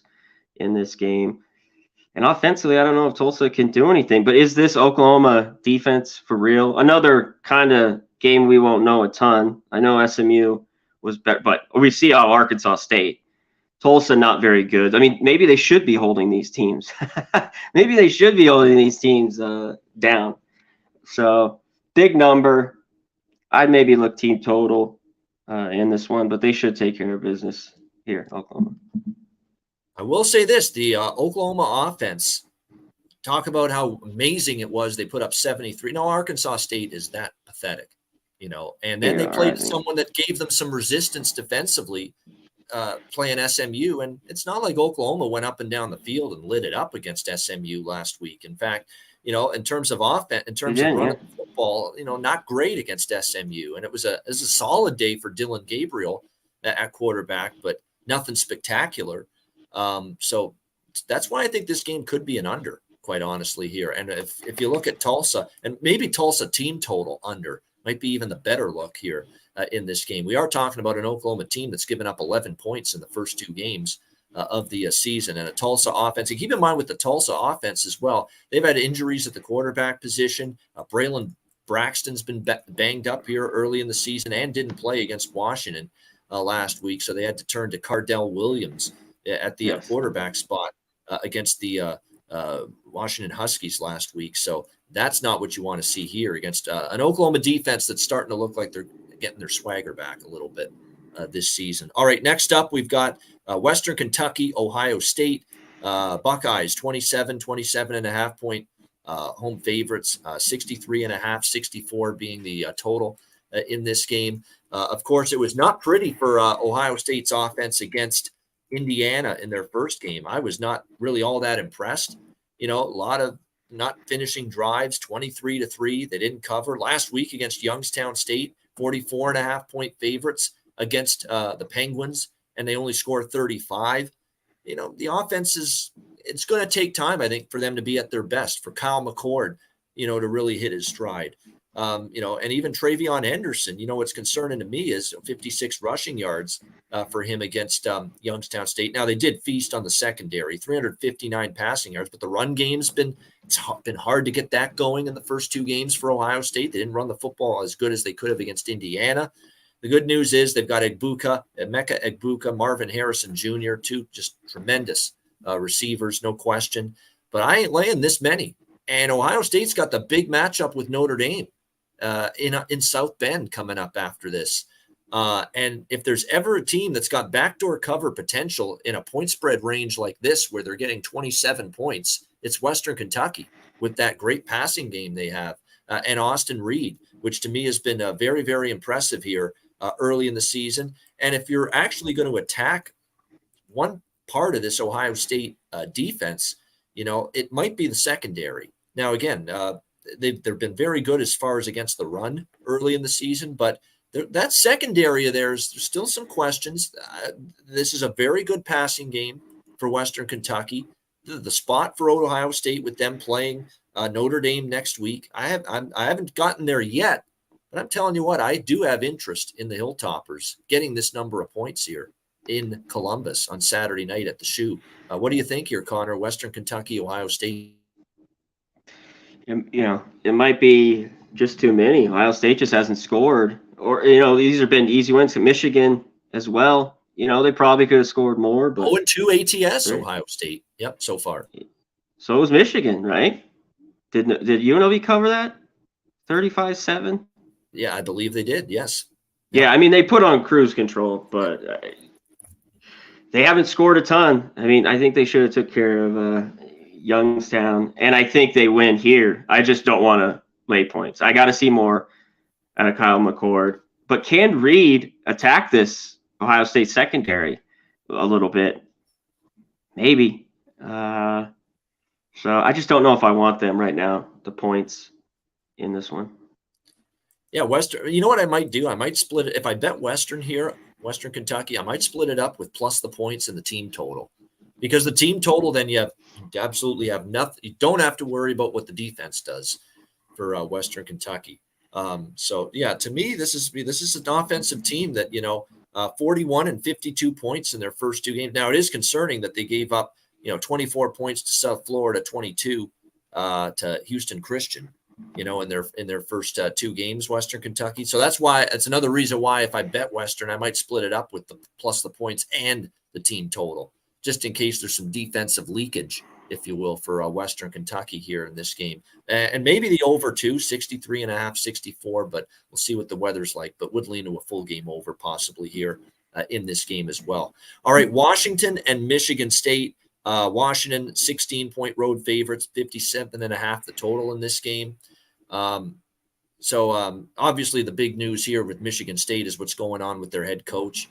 Mel Tucker following the Urban Meyer handbook of sleazeball head coaches, apparently, when it's all said and done.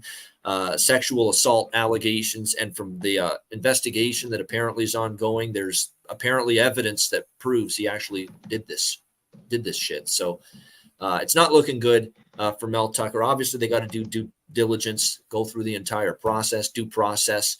Now, some college football media entities had him fired yesterday by Michigan State. Some just had him suspended. So we'll have to wait, but he won't be on the sideline, obviously, for this game. This is not what you want to see Michigan State have to deal with shit like this, and the football team and the players having to deal with crap like this when you're about to welcome in a very, very good opponent, the Washington Huskies, into East Lansing here for this game. So it's, and I don't think very highly of Michigan State this season anyway. But now they've got this black cloud hanging over their head, and this, this incident and scandal here with Mel Tucker going on, and they got to try to prep for one of the best teams in the country, in Washington. That's not what you want to see. Michigan State did play well against Richmond, and they actually covered both games, but I think Central Michigan is just not good this year as far as a MAC team goes. Richmond, you can't get too much with that. And the one thing about Michigan State is I hope their secondary is ready for what's coming, because this passing game, man, for Washington is absolutely scintillating with what they can do as far as throwing the football. They're going to make Central Michigan and Richmond look like, peewee football in terms of the passing attack. Michael Penix Jr. is feeling it. 43 against Tulsa, 56 against Boise State. And that's even more impressive what they did against Boise State, because, Boise State actually played a solid defensive game and a bounce back win against, or it was actually a loss to UCF, but, Boise State played much better on the defensive side of the football against UCF in that 18-16 loss. So the fact Washington still put up 50 against them, we'll have to see how it goes here against Michigan State. But this is by far the best offense and passing game Michigan State's fared. I'm not sure they'll fare well. This is probably road favorite or nothing for me in this game. And it could be one of those games where if I do bet Washington, it would probably be one of those where I split it up again. Little on the road favorite minus the points, the 16, and then maybe grab a little team total over for Washington as well when team totals are widely available. What do you think here, Connor? Yeah, the news isn't good. And that Central Michigan game, too, first half was 10-7 until they pulled away. I mean, how much do you take from the other game, against Richmond? 45-14. I guess the one thing, can Kim make plays against Washington here? And this defense can he make a few? I got to look into that a little bit more. Washington is going to score. And but maybe this line's a little high. That's all I'm saying, especially if it creeps up more. I might look the other way and back Michigan State. All right, Tennessee, Florida. Tennessee 6.5-point road favorites, 57.5 the total in this game. I'm a little bit surprised that Tennessee is less than a touchdown road favorite in this game, because they were favored on the last year against Florida, albeit it was at home by double digits, 11.5. They only won that game by 5 against Florida last year. They did struggle to contain Florida's offense in that game, but can Graham Mertz, hurt you in this game? I do think you'll see points. The one thing about this game here is I think Tennessee can score with Joe Milton. I don't think Joe Milton is this huge, massive drop-off from Hendon Hooker. Yeah, obviously Hendon Hooker is probably still the better QB, but Joe Milton's been in this system long enough. He's got some mobility. He's not as accurate, I think, throwing the ball, but he's still been more than good enough. They scored 49 in the win against Virginia, 30 last week against Austin Peay. 49-7 for Florida against McNeese State, bouncing back from that really, really bad game for them against Utah. Remember, Utah with Bryson Barnes at quarterback, again, backup because Cam Rising was hurt. They lose 24-11 at Utah. That game where I said Florida's getting all this money, it's an overreaction. It's to the point it got ridiculous that Utah was laying as low as 4.5 in that game. And they got the job done against Florida. I still don't love the direction of this Florida program. I ain't looking to take them here, even as a home dog. Certainly, I probably will bet Tennessee for a little something here, minus 6.5, as long as that number stays in place. Certainly can agree with this total as well, over the total. I think we'll see some points scored in this game, 57.5, 58. Not convinced this Florida defense is as good. Last year, we certainly saw it wasn't as good. This year, they played Utah with a number 2 quarterback, QB2, Barnes, and they still gave up 24 points and had a hard time getting off the field. And McNeese State, you can't take anything from that. I think Florida, and the one thing about Mertz, he did show some ability to make some throws. It was a little bad, a little good, but at least he wasn't inept completely in the Utah game like we saw so often against Wisconsin when he was the quarterback there. So, and again, he's probably got a little bit better in terms of athletes around him compared to some of those receivers he had to work with at Wisconsin. So I think this game probably can get over the total, and Tennessee or nothing for me from a side perspective. I'm still fairly anti-Florida until they prove that they can play and beat someone good. What do you think here, Con? Yeah, the train rolling in there, Vanna? You got a train by you? Is that a train? No. Oh, it sounded like a train coming in. Trains in your head, maybe. Not here. No, it was like, ee! I don't know what that was. It sounds like you're stopping on the rails. Yeah, this one is here. Graham Mertz. If I can trust him, and I don't know if I can. I do think Tennessee's better. But we start creeping more. I'm getting more than a touchdown. I might look to back Florida. I just think they have too many athletes, and I think they can hang around. If this was the field goal, you'd think you look Tennessee down that low. It's not easy here. And we've seen maybe the SEC, they've had a few losses, some tough games. They've just dominated college football. But, yeah, Milton's pretty good. I have to give it that. And his name's a little more simple than Hendon Hooker there too. But I think he gets the job done. I just think Florida could maybe hang in here. All right, James Madison and Troy. Very, very intriguing. One of the better group of 5 matchups, I think, on Saturday. We've got Troy, 2-point home favorites, 49.5 the total. James Madison with a huge comeback win against Virginia. We talked about that earlier.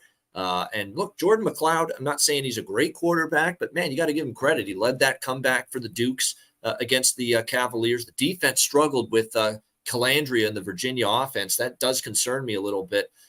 That being said, Troy struggled on defense too last week against Kansas State. But the bottom line is James Madison's defense struggled against a Virginia offense that, to me, not great, and starting a backup quarterback. And Troy's defense looked bad against, I think, a very good Kansas State team and a very experienced quarterback on the road as well. And handicapping 101 tells you that, James Madison, bit of a tough spot here. That huge comeback against Virginia, team they want to beat, the state rivalry type of, circumstance to it. And now you got to rein it back in and get ready for a game here against a Troy team that, especially at home, can be very tough and very tough to move the football against. Now, again, Troy's offense is still sputtering, hit or miss. We saw that against Kansas State. I'm not the biggest Gunnar Watson fan. He's a ham and egger, as far as the quarterback position is concerned. We'll see how they fare here moving the ball against a James Madison defense that last week, again, showed a lot of leakage against Virginia. So I understand why Troy's favored, and I understand why they're taking money. A tricky spot for JMU off the huge win and Troy off a blowout loss. Put the two things together, and the situational bettors are going to like Troy in this spot. And to me, it's hard to argue with that. What do you think here, Conor? James Madison, Troy? I think you go to the over here, Pavano. I just think JMU can move it. Stephen F. Austin got 30, and that game got over because Troy scored. But I think James Madison can easily maybe get to the 30s, and I think Troy is going to be able to score on JMU. So as long as this, I was hoping maybe it could go down. I was hoping the 40s, but 49.50, I got to be on the over. I'm going to stay off the side. I don't really see a ton of it. Like, I'd like to go to James Madison, but I wasn't impressed last week at all. So just over here.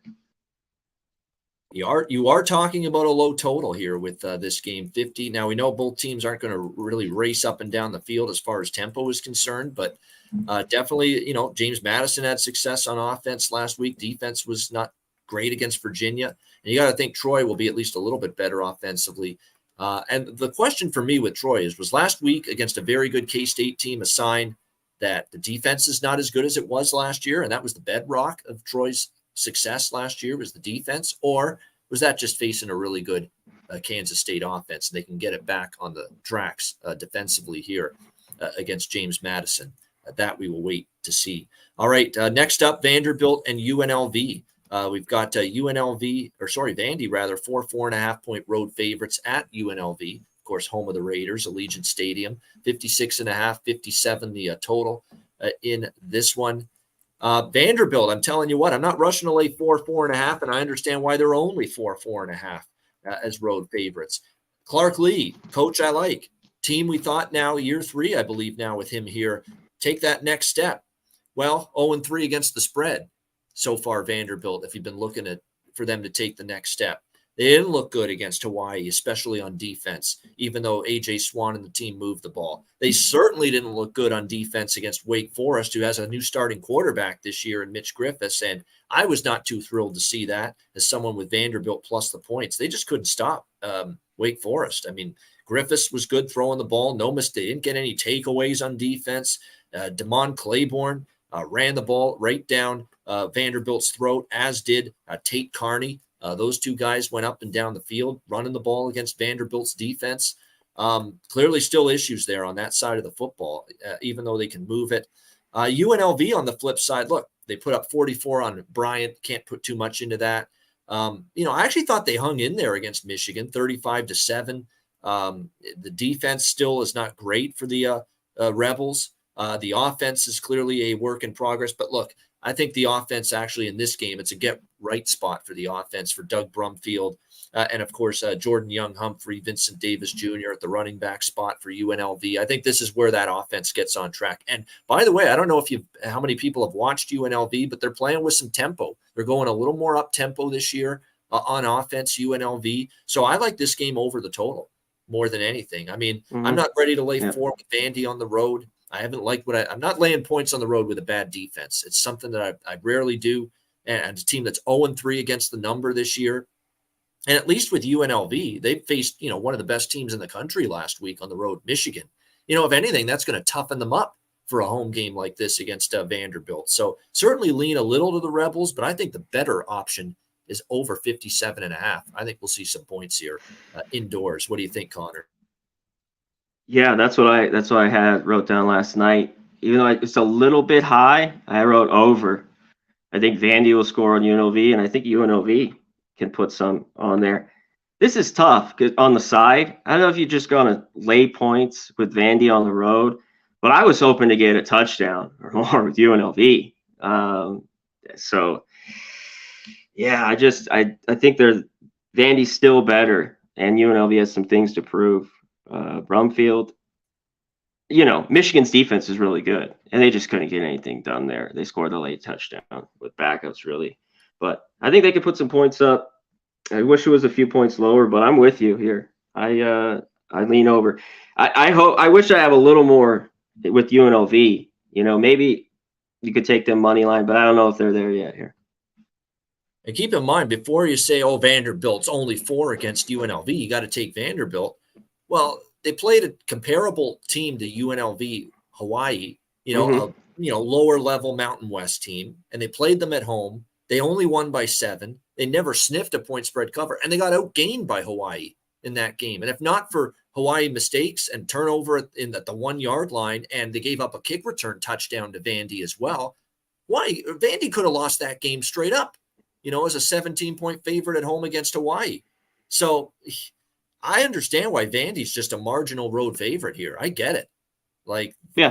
This is a dangerous game if they're going to make those kind of mistakes again and be bad defensively again. So let's see how this could be a huge win for UNLV too. If they can pull it off. It would be. It would. I'll be right back. It definitely would be. All right. Brief break for Connor Mack. We move on to the next game here: Georgia Tech and Ole Miss. Ole Miss 20-point home favorites. In this one, 63 being the total in this game. I'm telling you what, that was not overly impressive from Ole Miss, knowing Tulane had to go to a backup quarterback in Kai Horton with the late scratch to Michael Pratt. And it took them forever to get going on offense. I mean, Jackson Dart and the Rebels struggled for a long part of that game. And finally, they wore down Tulane because I think the offense was they just stopped moving the football. And it was a struggle without clearly their top quarterback. And Ole Miss took control, and they ended up winning by 17. But that was much more of a struggle than I think a lot of people would have thought for Ole Miss. The question we have to ask ourselves is, how good is Georgia Tech? I saw a lot of things to like in that first game of the season for the Georgia Tech Yellow Jackets against Louisville. I know they lost 39-34, but, offensively, it's actually a good thing after what we've seen from Jeff Sims at Nebraska that he's out of there. Haynes King has certainly been a lot more effective than Jeff Sims was at the quarterback spot. They put 34 points on the board. I think the defense is still a work in progress, and I certainly think this game might go over the total, 63.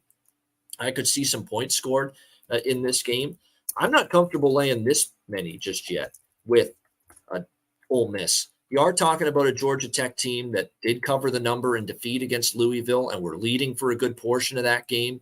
And I think Brent Key, the head coach here, of this Georgia Tech team, I think he's eventually going to get things going in the right direction. I think he's finally, it's been a disastrous few years for Georgia Tech, but I do think there's some hope for this program. And look, their one opponent, their one game against an FBS opponent this year, they covered the number. And let's not forget how good Georgia Tech was against the spread last year after they made the coaching change. Down the stretch, at Georgia, they covered in defeat. At North Carolina, they won outright as 22-point dogs. At Virginia Tech, they won outright as underdogs. This team started to play some much better. Pittsburgh outright win as 21.5-point dogs late last year. This team really did start to play better down the stretch here. Georgia Tech, they covered in defeat against Louisville. To me, this is too many points to feel comfortable with Ole Miss. I'm leaning Tech as well as the over here. Conor, what do you think? Georgia Tech, Ole Miss. Yeah, I agree with you a little bit. Ole Miss is going to get theirs. You were just talking about, and I have to say, Pratt's in. I think that game was going to be in the high 30s and be within a touchdown, right around there. I mean, Ole Miss did get theirs, obviously. I mean, that game was right there for Tulane for 3 quarters until the defense got gassed, and that was that. Yeah, exactly. And I think Pratt could have made, a few plays. And it's not always great. Of course, your team, you go in, but when your quarterback, it's just, he's going to be out like that. So, yeah, I still have problems with Ole Miss and that defense. So I think Georgia Tech could maybe hang around. They've taken a few steps in the right direction, and they'll give it up. But I think they can score here and maybe stay within the number. All right, we move along now. Next game up, it is Pittsburgh and West Virginia. The backyard brawl is back on between these two teams. And we've got Pitt, 1-point road favorites, 50.5. The total, it's pick 'em in some spots. People liking West Virginia here in this spot. Now, they did play Penn State first game. Very tough way to start the season. They lose 38-15. They bounce back strong and crushed Duquesne 56-17 last week. Pittsburgh on the flip side, 27-21 loss against Cincinnati, 6.5-point favorites. They lose outright to the Bearcats. We have to give Satterfield credit. Nice coaching. I mean, they lost a lot on both sides of the football, Cincinnati, especially on defense. And for them to beat people were ragging them too about Cincinnati. This team's not going to win any games. And so far, I know it's early. And you got the bad version of Phil Jerkovic, unfortunately. For Pittsburgh. And this is now multiple instances going back to his tenure at Boston College where this guy's just had a horrible performance, and before it was all, the offensive line sucks. The offensive line sucks at BC. And yeah, there was some truth to that, but quarterback sucked from what I saw on Saturday against Cincinnati. 10 of 32, 179 passes. He did have 3 touchdown passes, but man, too many missed empty possessions, too many stalled drives. 10 of 32. I don't care how many touchdown passes you throw. You complete 10 out of 32 passes. That's not good for Phil Jerkovic. I'm shocked that West Virginia's taken money, but at the same, because they're not a team I'm looking to bet. But then you see what Pitt did last week, and maybe you get why West Virginia is taking money here in this game. I still need to see more from their quarterback, Garrett Green. They've had instability there at quarterback the last few years. Certainly was better against Duquesne, but we'll see how he fares here in this one. This is one of those games too where I don't want to overreact to Pitt being bad against Cincy. Maybe Cincy's a lot better than we thought coming into this year. So this is one of those games where I don't think I'm betting it. It's a great watch and learn about both of these teams and where they're at. But I don't know. There's a lot of turmoil with West Virginia. There's a lot of people that want Neil Brown out, say he's in over his head. He's driving the program down. A lot of vultures circling in Morgantown. And that's not a situation where or a team I'm ultra comfortable backing right now. What do you think here, Conor? Backyard brawl. Shout out to the chat. Nathan Cerna, our guy Nasty Nate. What's up, my guy? Andrew G. Nathan Cerna, everyone in here, hit the like button. I don't want to bet this game at all. I'll be quick, like you talked about. And those scores were late for Pitt. I mean, they were down 27-7. Those 2 scores were in the fourth quarter. Yeah, these are just 2 programs I don't want my money on. We got to pick them. Usually this game always good, backyard brawl. If I trusted one of these teams I take, especially West Virginia at home, traditionally that's where you want them. But, I don't think I get to the window with anything here. And I don't think I love either defense either, and the total is a little lower than I expected. So we'll give a lean to the over as well in this 49.5 to 50 range here with Pitt and West Virginia as well. All right, Syracuse and Purdue. This is your NBC game on Saturday night, part of their Big Ten Saturday night package. Syracuse, 2.5-point road favorites, and 58.5 the total in this one. Syracuse, I mean, I'm telling you what, I like Syracuse at the open, and I think I like Syracuse now, even less than a field goal. I mean, I like what I see really on both sides of the ball, but this offense, Garrett Schrader, man, he's been here a while now, and he's firmly in control. And they totally, and it hurt me because I had Syracuse and the over falls short because Syracuse just calls off the Dogs in the second half. They were just looking to run that clock out against Western Michigan last week. But that offense is great. And this is one of the better offensive lines Syracuse has had. So I like the Syracuse side. I agree with them taking money. I don't want to make too much of Purdue bouncing back after the loss against Fresno State by beating Virginia Tech. Virginia Tech's offense is still not great. I think Syracuse has a better offense, and we saw Purdue's defense is still pretty leaky. That Fresno loss didn't sit well with me. I think Rocky Long's defense, he's the coordinator now, and I got to respect that.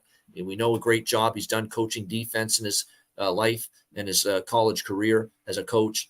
I think it's probably going to be a high-scoring game because I do like what I see from Purdue's offense, the first couple of games and what we've seen from them moving the ball. Hudson Card's been pretty good.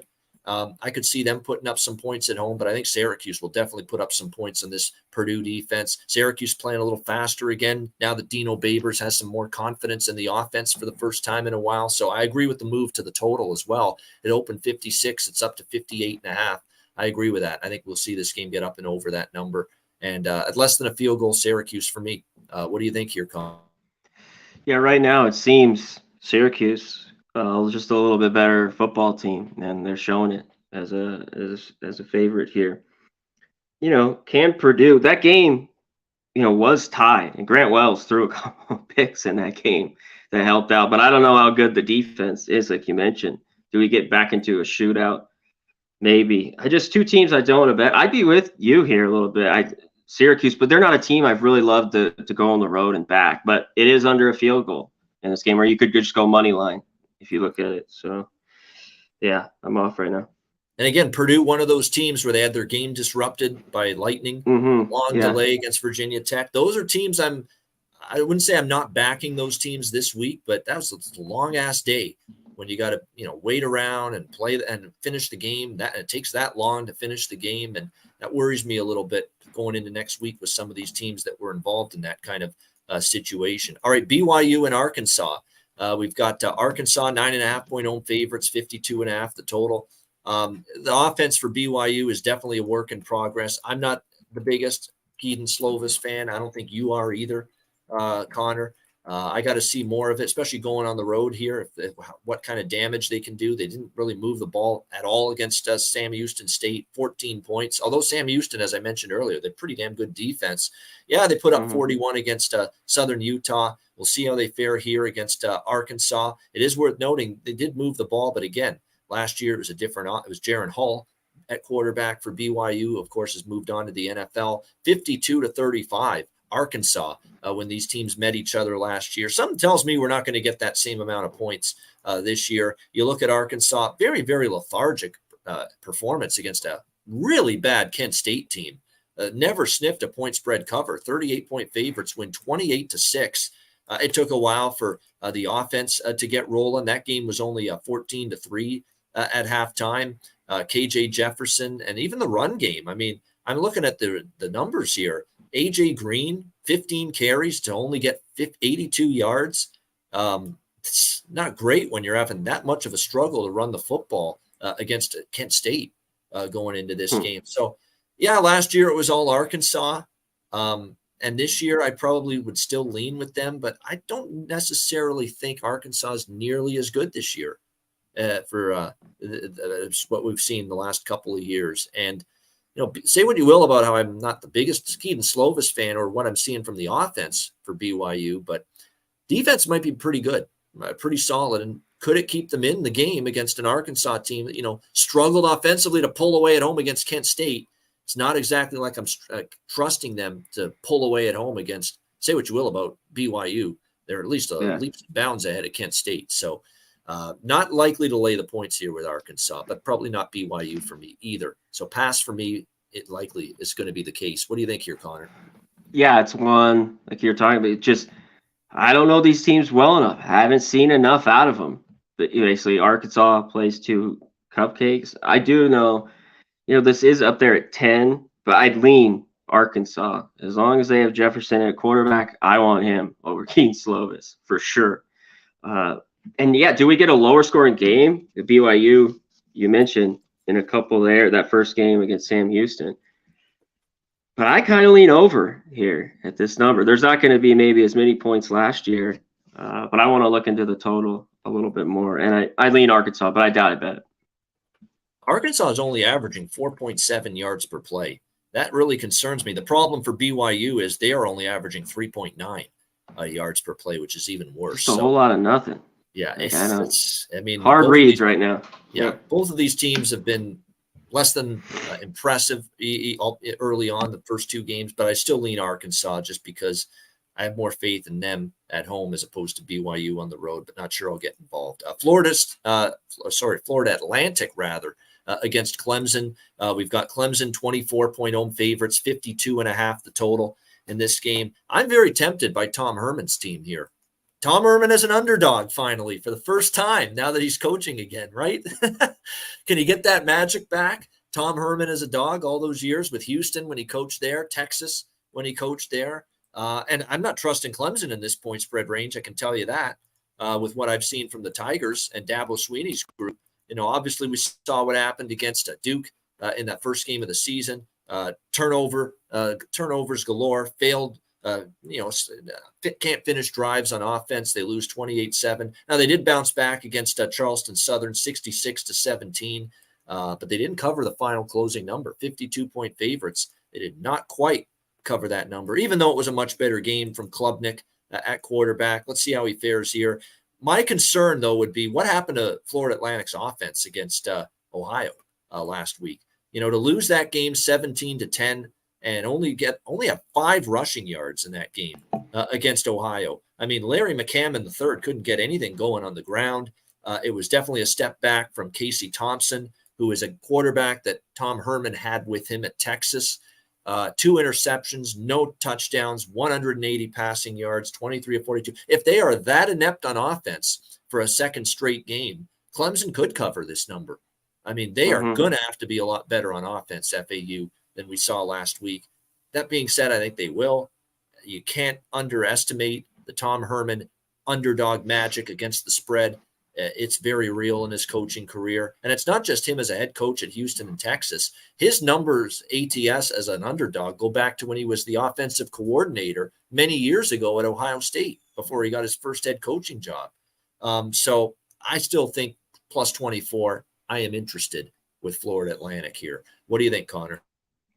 You're right. I'd like them maybe a little bit more at home. They can't do what they did. That was the biggest game. I wish I had a lot more money on that under, in that Ohio FAU game. The total was really high, and I thought it was too high. And, man, 17-10. So I was kicking myself there.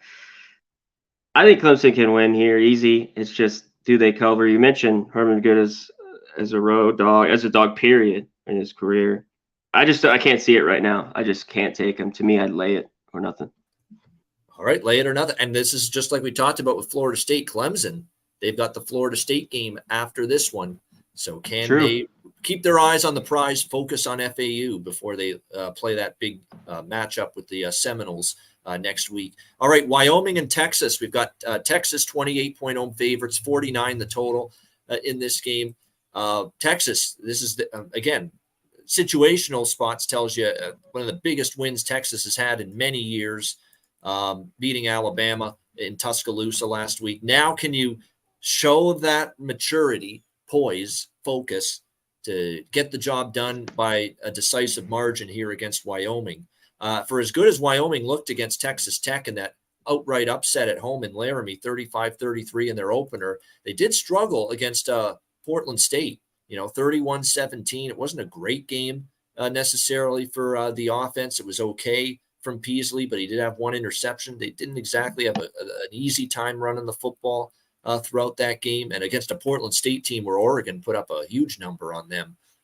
And now it's Wyoming on the road. And you know how I feel about that. This is not a team that's really been anywhere close to as good. You go back to last year in Mountain West play, their last 3 road games, 0-3 against the spread, 7-point win at Hawaii, 1-point win against Colorado State, and then they played at Fresno State on the road, and they got shut out, goose-egged, 30-0. And by the way, Andrew Peasley was the quarterback for Wyoming that day as well, and they did bupkis offensively on the road at Fresno. And now you're playing an even tougher team, Texas, on the road. So I'm not really looking to take Wyoming. I don't view Wyoming as a live dog here. The big, the spot. But again, we talked about this with Florida State against Southern Miss. Don't just say, I'm taking Wyoming because of the letdown spot. There was no letdown for Florida State. Maybe there won't be one for Texas. And even if there is, maybe they're just too good personnel-wise. It's not going to matter. And that is a possibility here going into this game. So not a game I'll be involved in. The only thing that's probably actually keeping me off Texas is the fact they're coming off one of the biggest wins they've had in years, beating Alabama. And look, Quinn Ewers was great. For as much as I thought he was up and down early in the Rice game, so far he's been good, really good against Alabama. They torched that secondary. The run game, even without Bijan Robinson, who's moved on to the NFL, has looked good enough. I mean, and Wyoming on the road is not the same as Wyoming and Laramie, and I've seen it over the years under Craig Bohl. What do you think here, Connor? Yeah, Quentin Ewers just looked so good, so far so good with him.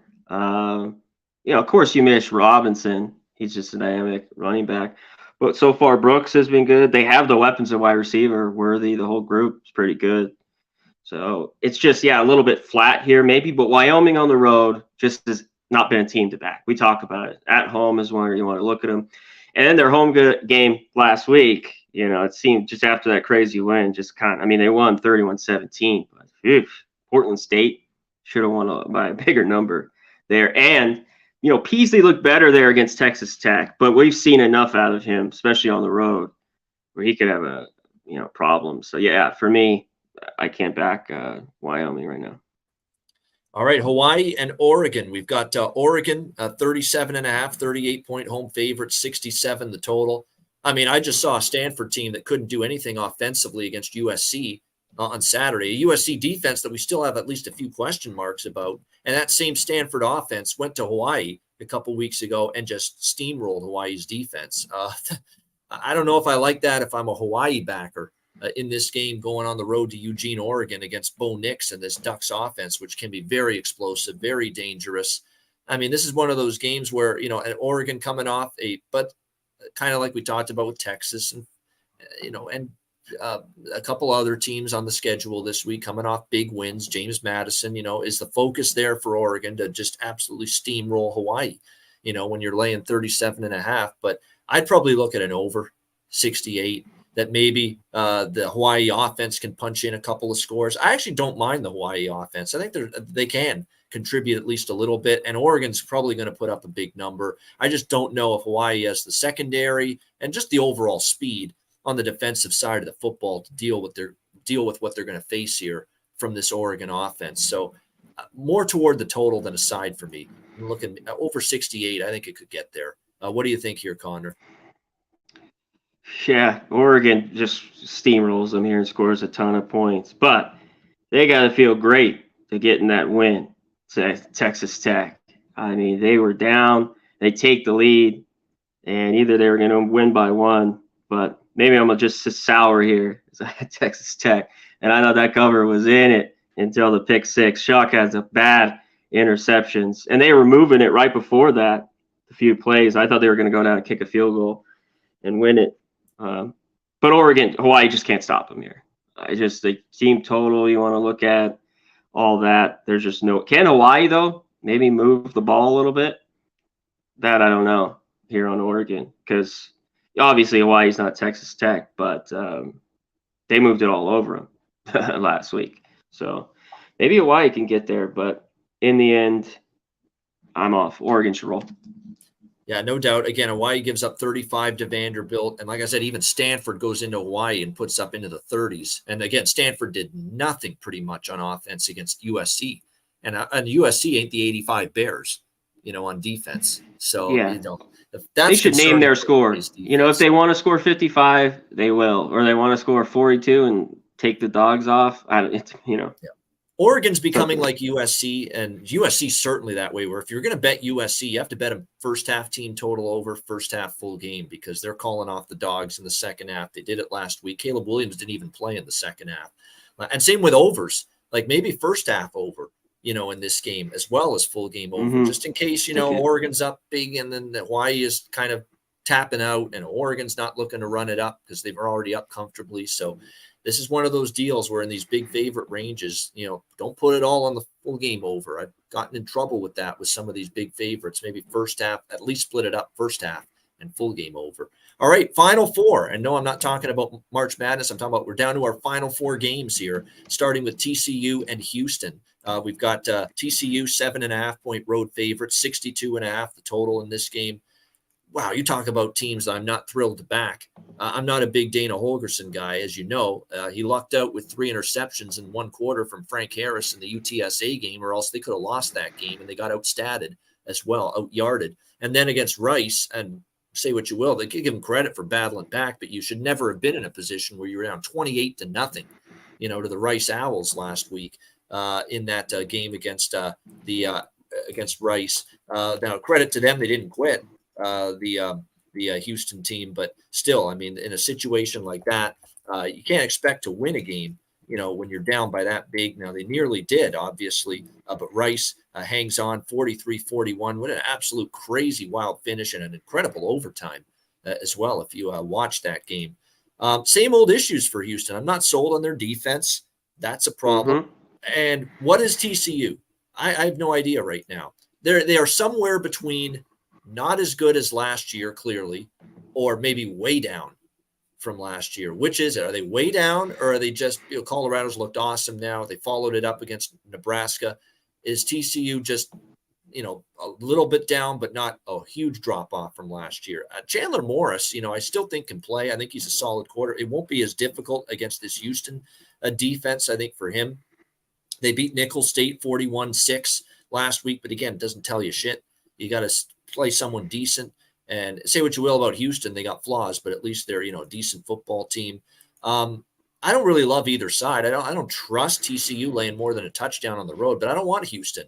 I don't trust Houston. I don't like Dana Holgorsen as a coach all that much. I'll be quite honest with you. Just bad, not prepared to play against Rice, down 28-zip early in that game. That's on the coach, not having his team ready to go. And credit to them for battling back and forcing overtime, which they deserve credit for that. But that's bad coaching when you are not prepared to play that game and you're down 28-0. So I'm not trusting Houston either. I think the over is what I'm looking at, or nothing at all. I could see both offenses moving it here. What do you think, Con? Yeah, that's what I wish it was a little bit lower, like 58. I'd be all over it, but I think there's points. How can you not, in this game? I just can Houston do, and I don't know what you get with Holgorsen. This guy, he's been a fade for me, that, Babano. And now is this dog at home? It's like, man, I want to jump on them, but I just can't do it. They had penalties. I just think they're not well coached. How he's kept the job by just going 6-6 is, it's just crazy. He needs to go. I don't know what it just needs to be something different at this point. In TCU, Colorado scored a bunch. I think TCU will be able to put it on Houston. So maybe a TCU team total if you don't want to lay the points here, just the over like you were mentioning, because that's what I circled last night. Yeah, and keep in mind, he's got good numbers this year, and he's very experienced for Houston at quarterback. Donovan Smith, the Texas Tech transfer, 4 touchdowns, 1 interception, 61% completions this year.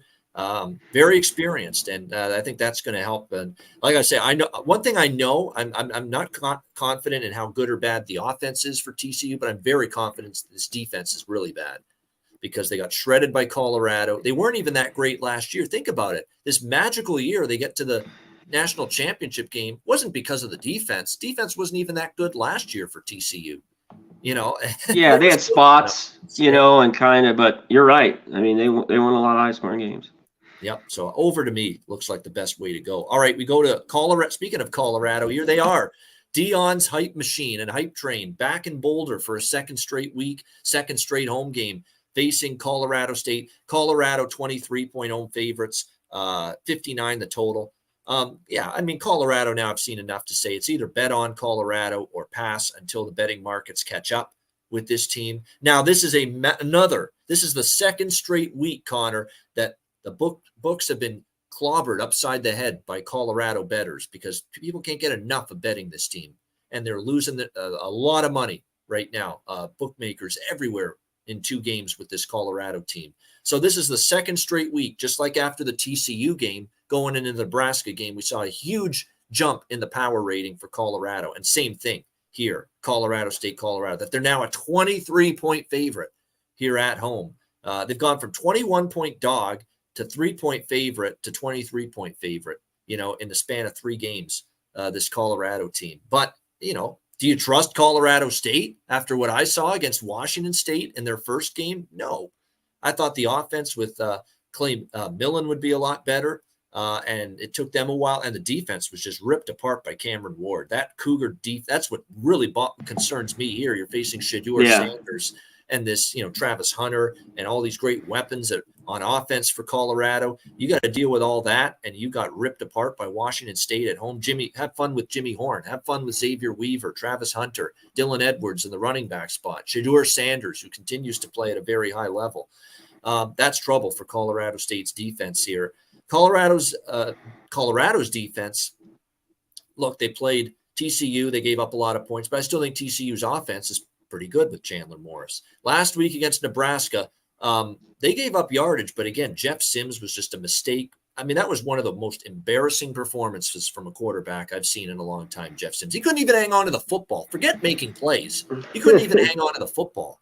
This guy, you talk about turning into an absolute puddle. You're talking about urinating all over yourself on national TV for the Fox people in that early window. That was just embarrassing for Sims. He was that bad, that inept. That being said, Clay Millen, the quarterback here for Colorado State, looked pretty inept in that game against Washington State. Although, after 2 games of struggle or after that really bad game for Clay Millen in the opener for Colorado State, Jay Norvell's making a coaching change. And I like Jay Norvell. I thought he'd turn Colorado State. I had high hopes for improvement for Colorado State this year with Jay Norvell. Good coach who did a great job at Nevada. They're switching QBs. Being there, is that why Nevada was good? Maybe it wasn't Norvell's coaching as much as we thought. But he's made a quarterback change, Connor. We're not going to see Clay Millen here. It's going to be Braden Fowler Nicolosi here. Now, already been named the starting quarterback for this game against Colorado. So we'll see how he fares. Clay Millen's healthy, by the way. This is a benching. This is a quarterback change here. And look, when he came into the game in relief of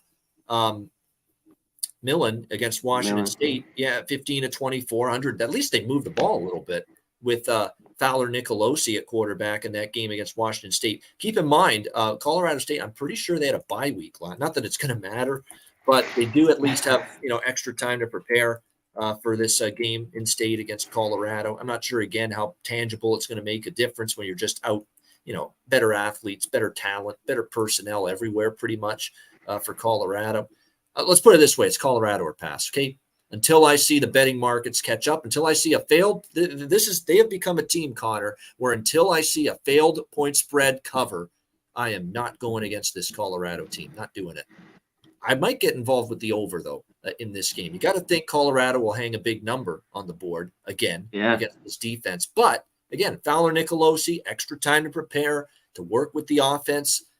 Still a Colorado defense that I think can give up some points. I mean, Colorado will probably do the bulk of the scoring, but I think Colorado State might be able to chip in. So the over, if anything, is what I'd bet in this game on Saturday night. And it tells you how crazy the hype is, Connor, for Colorado. Fox's big noon pregame crew is there in Boulder for the pregame Saturday morning, even though they don't even have the damn game on their network. This is an ESPN. Yeah, they made it audible. Yeah, or they just want to go there. Yeah, they just want to go there and soak up the hype. That's all. What do you think here, Conor? I think they're points, and it is 23. They probably do cover. I would just go with the team total. I think it could get there. I think they get to 40, and it should be below that. You mentioned the quarterback change. Is it going to do anything for Colorado State? I'm not so sure. Hey, and they got beat up 50 by Washington State. Washington State pretty good. And if you listen, Cam Ward, pretty good quarterback, took it to Wisconsin, as Washington State won. So I think Colorado, keeps rolling here. Definitely, I'll be on their team total in this one.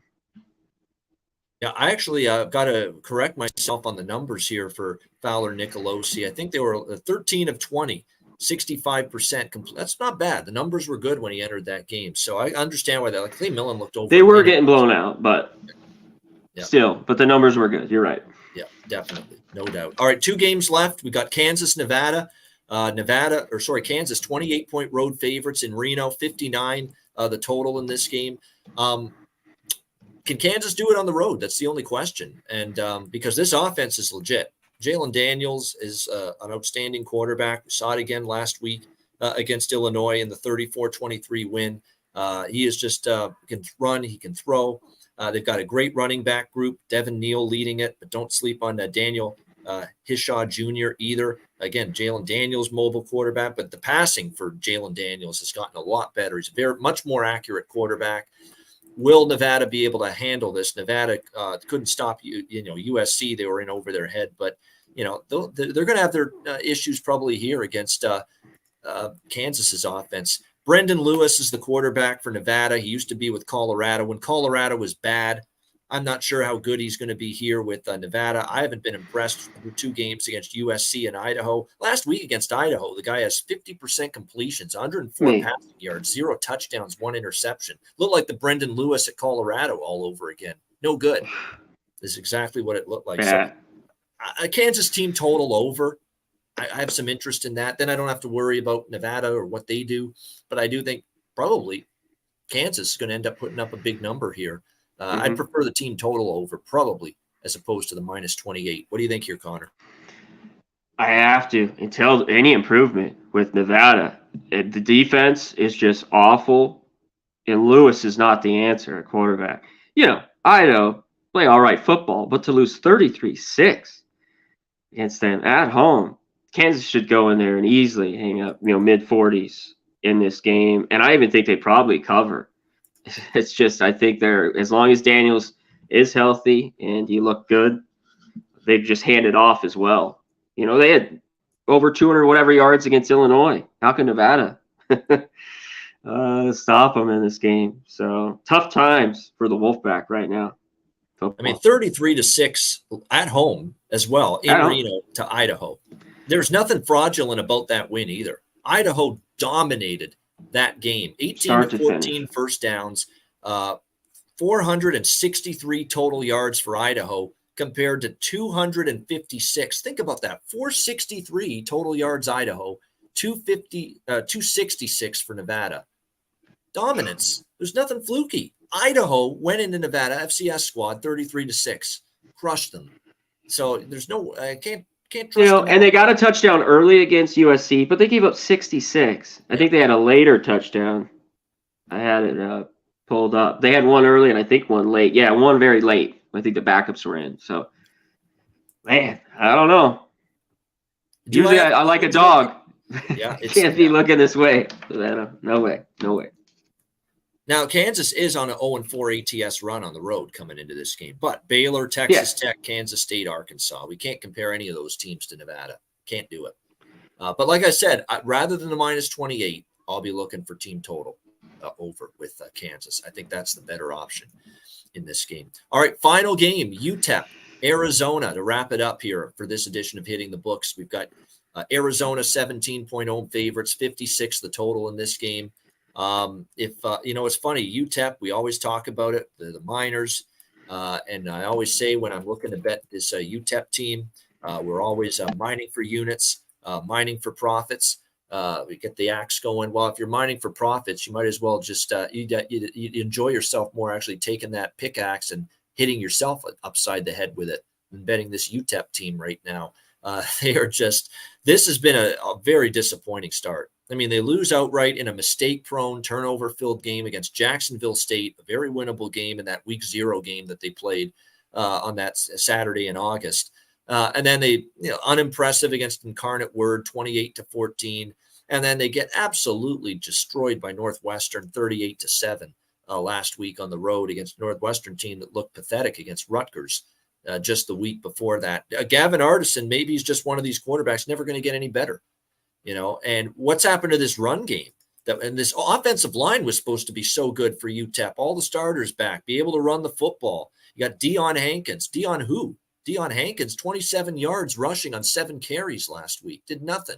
They've not been able to get the ground game going. The whole offense has been just a complete disaster and disappointment. Returning quarterback, a lot of your skill position players back, all your starters on the offensive line back. There's no excuse for this ineptitude on the offensive side of the football from UTEP, and yet we're seeing it, week in and week out from this team. Just very disappointing. They are getting a healthy, sizable number here against an Arizona team that's coming off a hard-fought overtime loss to Mississippi State, a team that, against, long-term, do we trust this team as bigger home favorites, Arizona? That remains to be seen. Depends on how much you trust this defense's improvement, because to be honest, that's the question mark.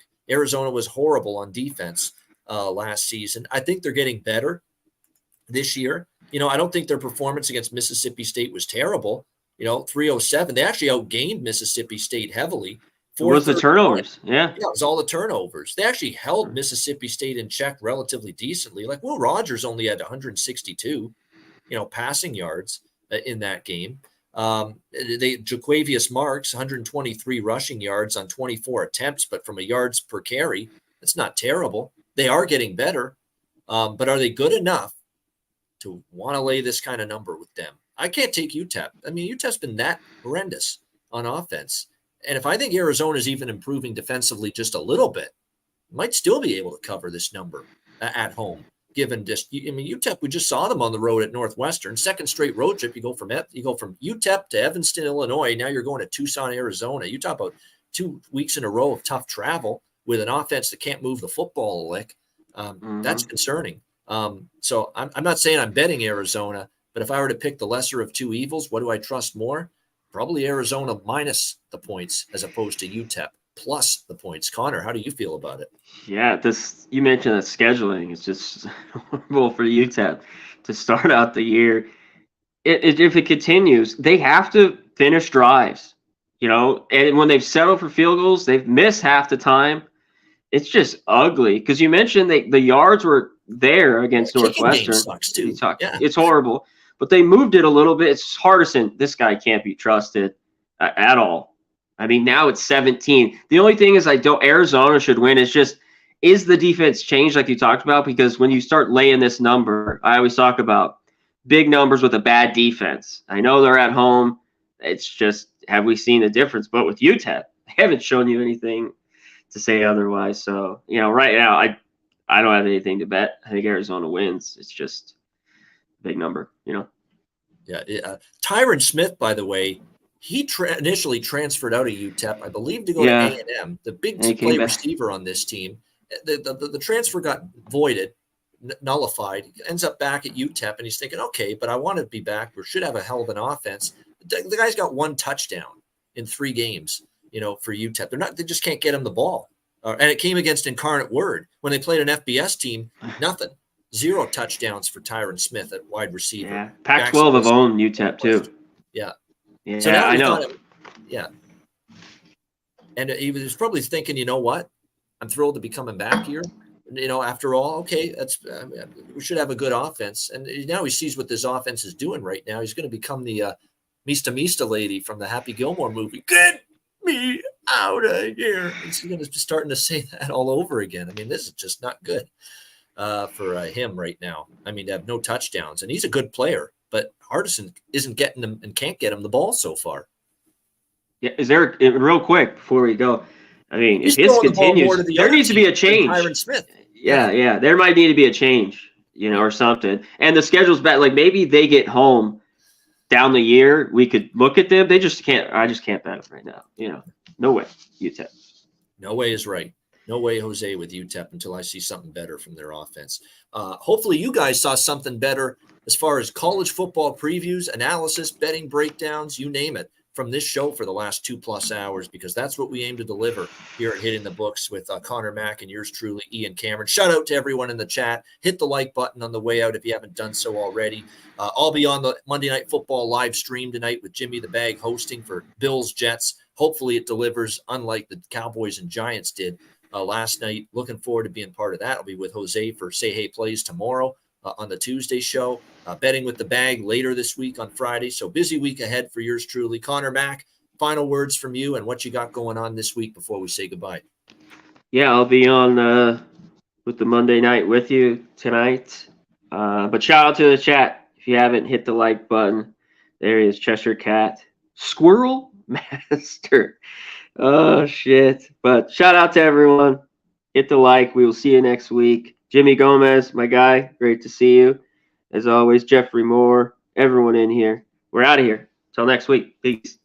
We sure are. Another great episode of Hitting the Books. We're back with you next Monday, same time, 1 p.m. Eastern, 10 a.m. Pacific. For Conor Mack, I'm Ian Cameron. Enjoy the week ahead in college football. Cash some tickets, enjoy the games, and good luck. And we'll see you again next Monday right here on Hitting the Books on Pub Sports Radio.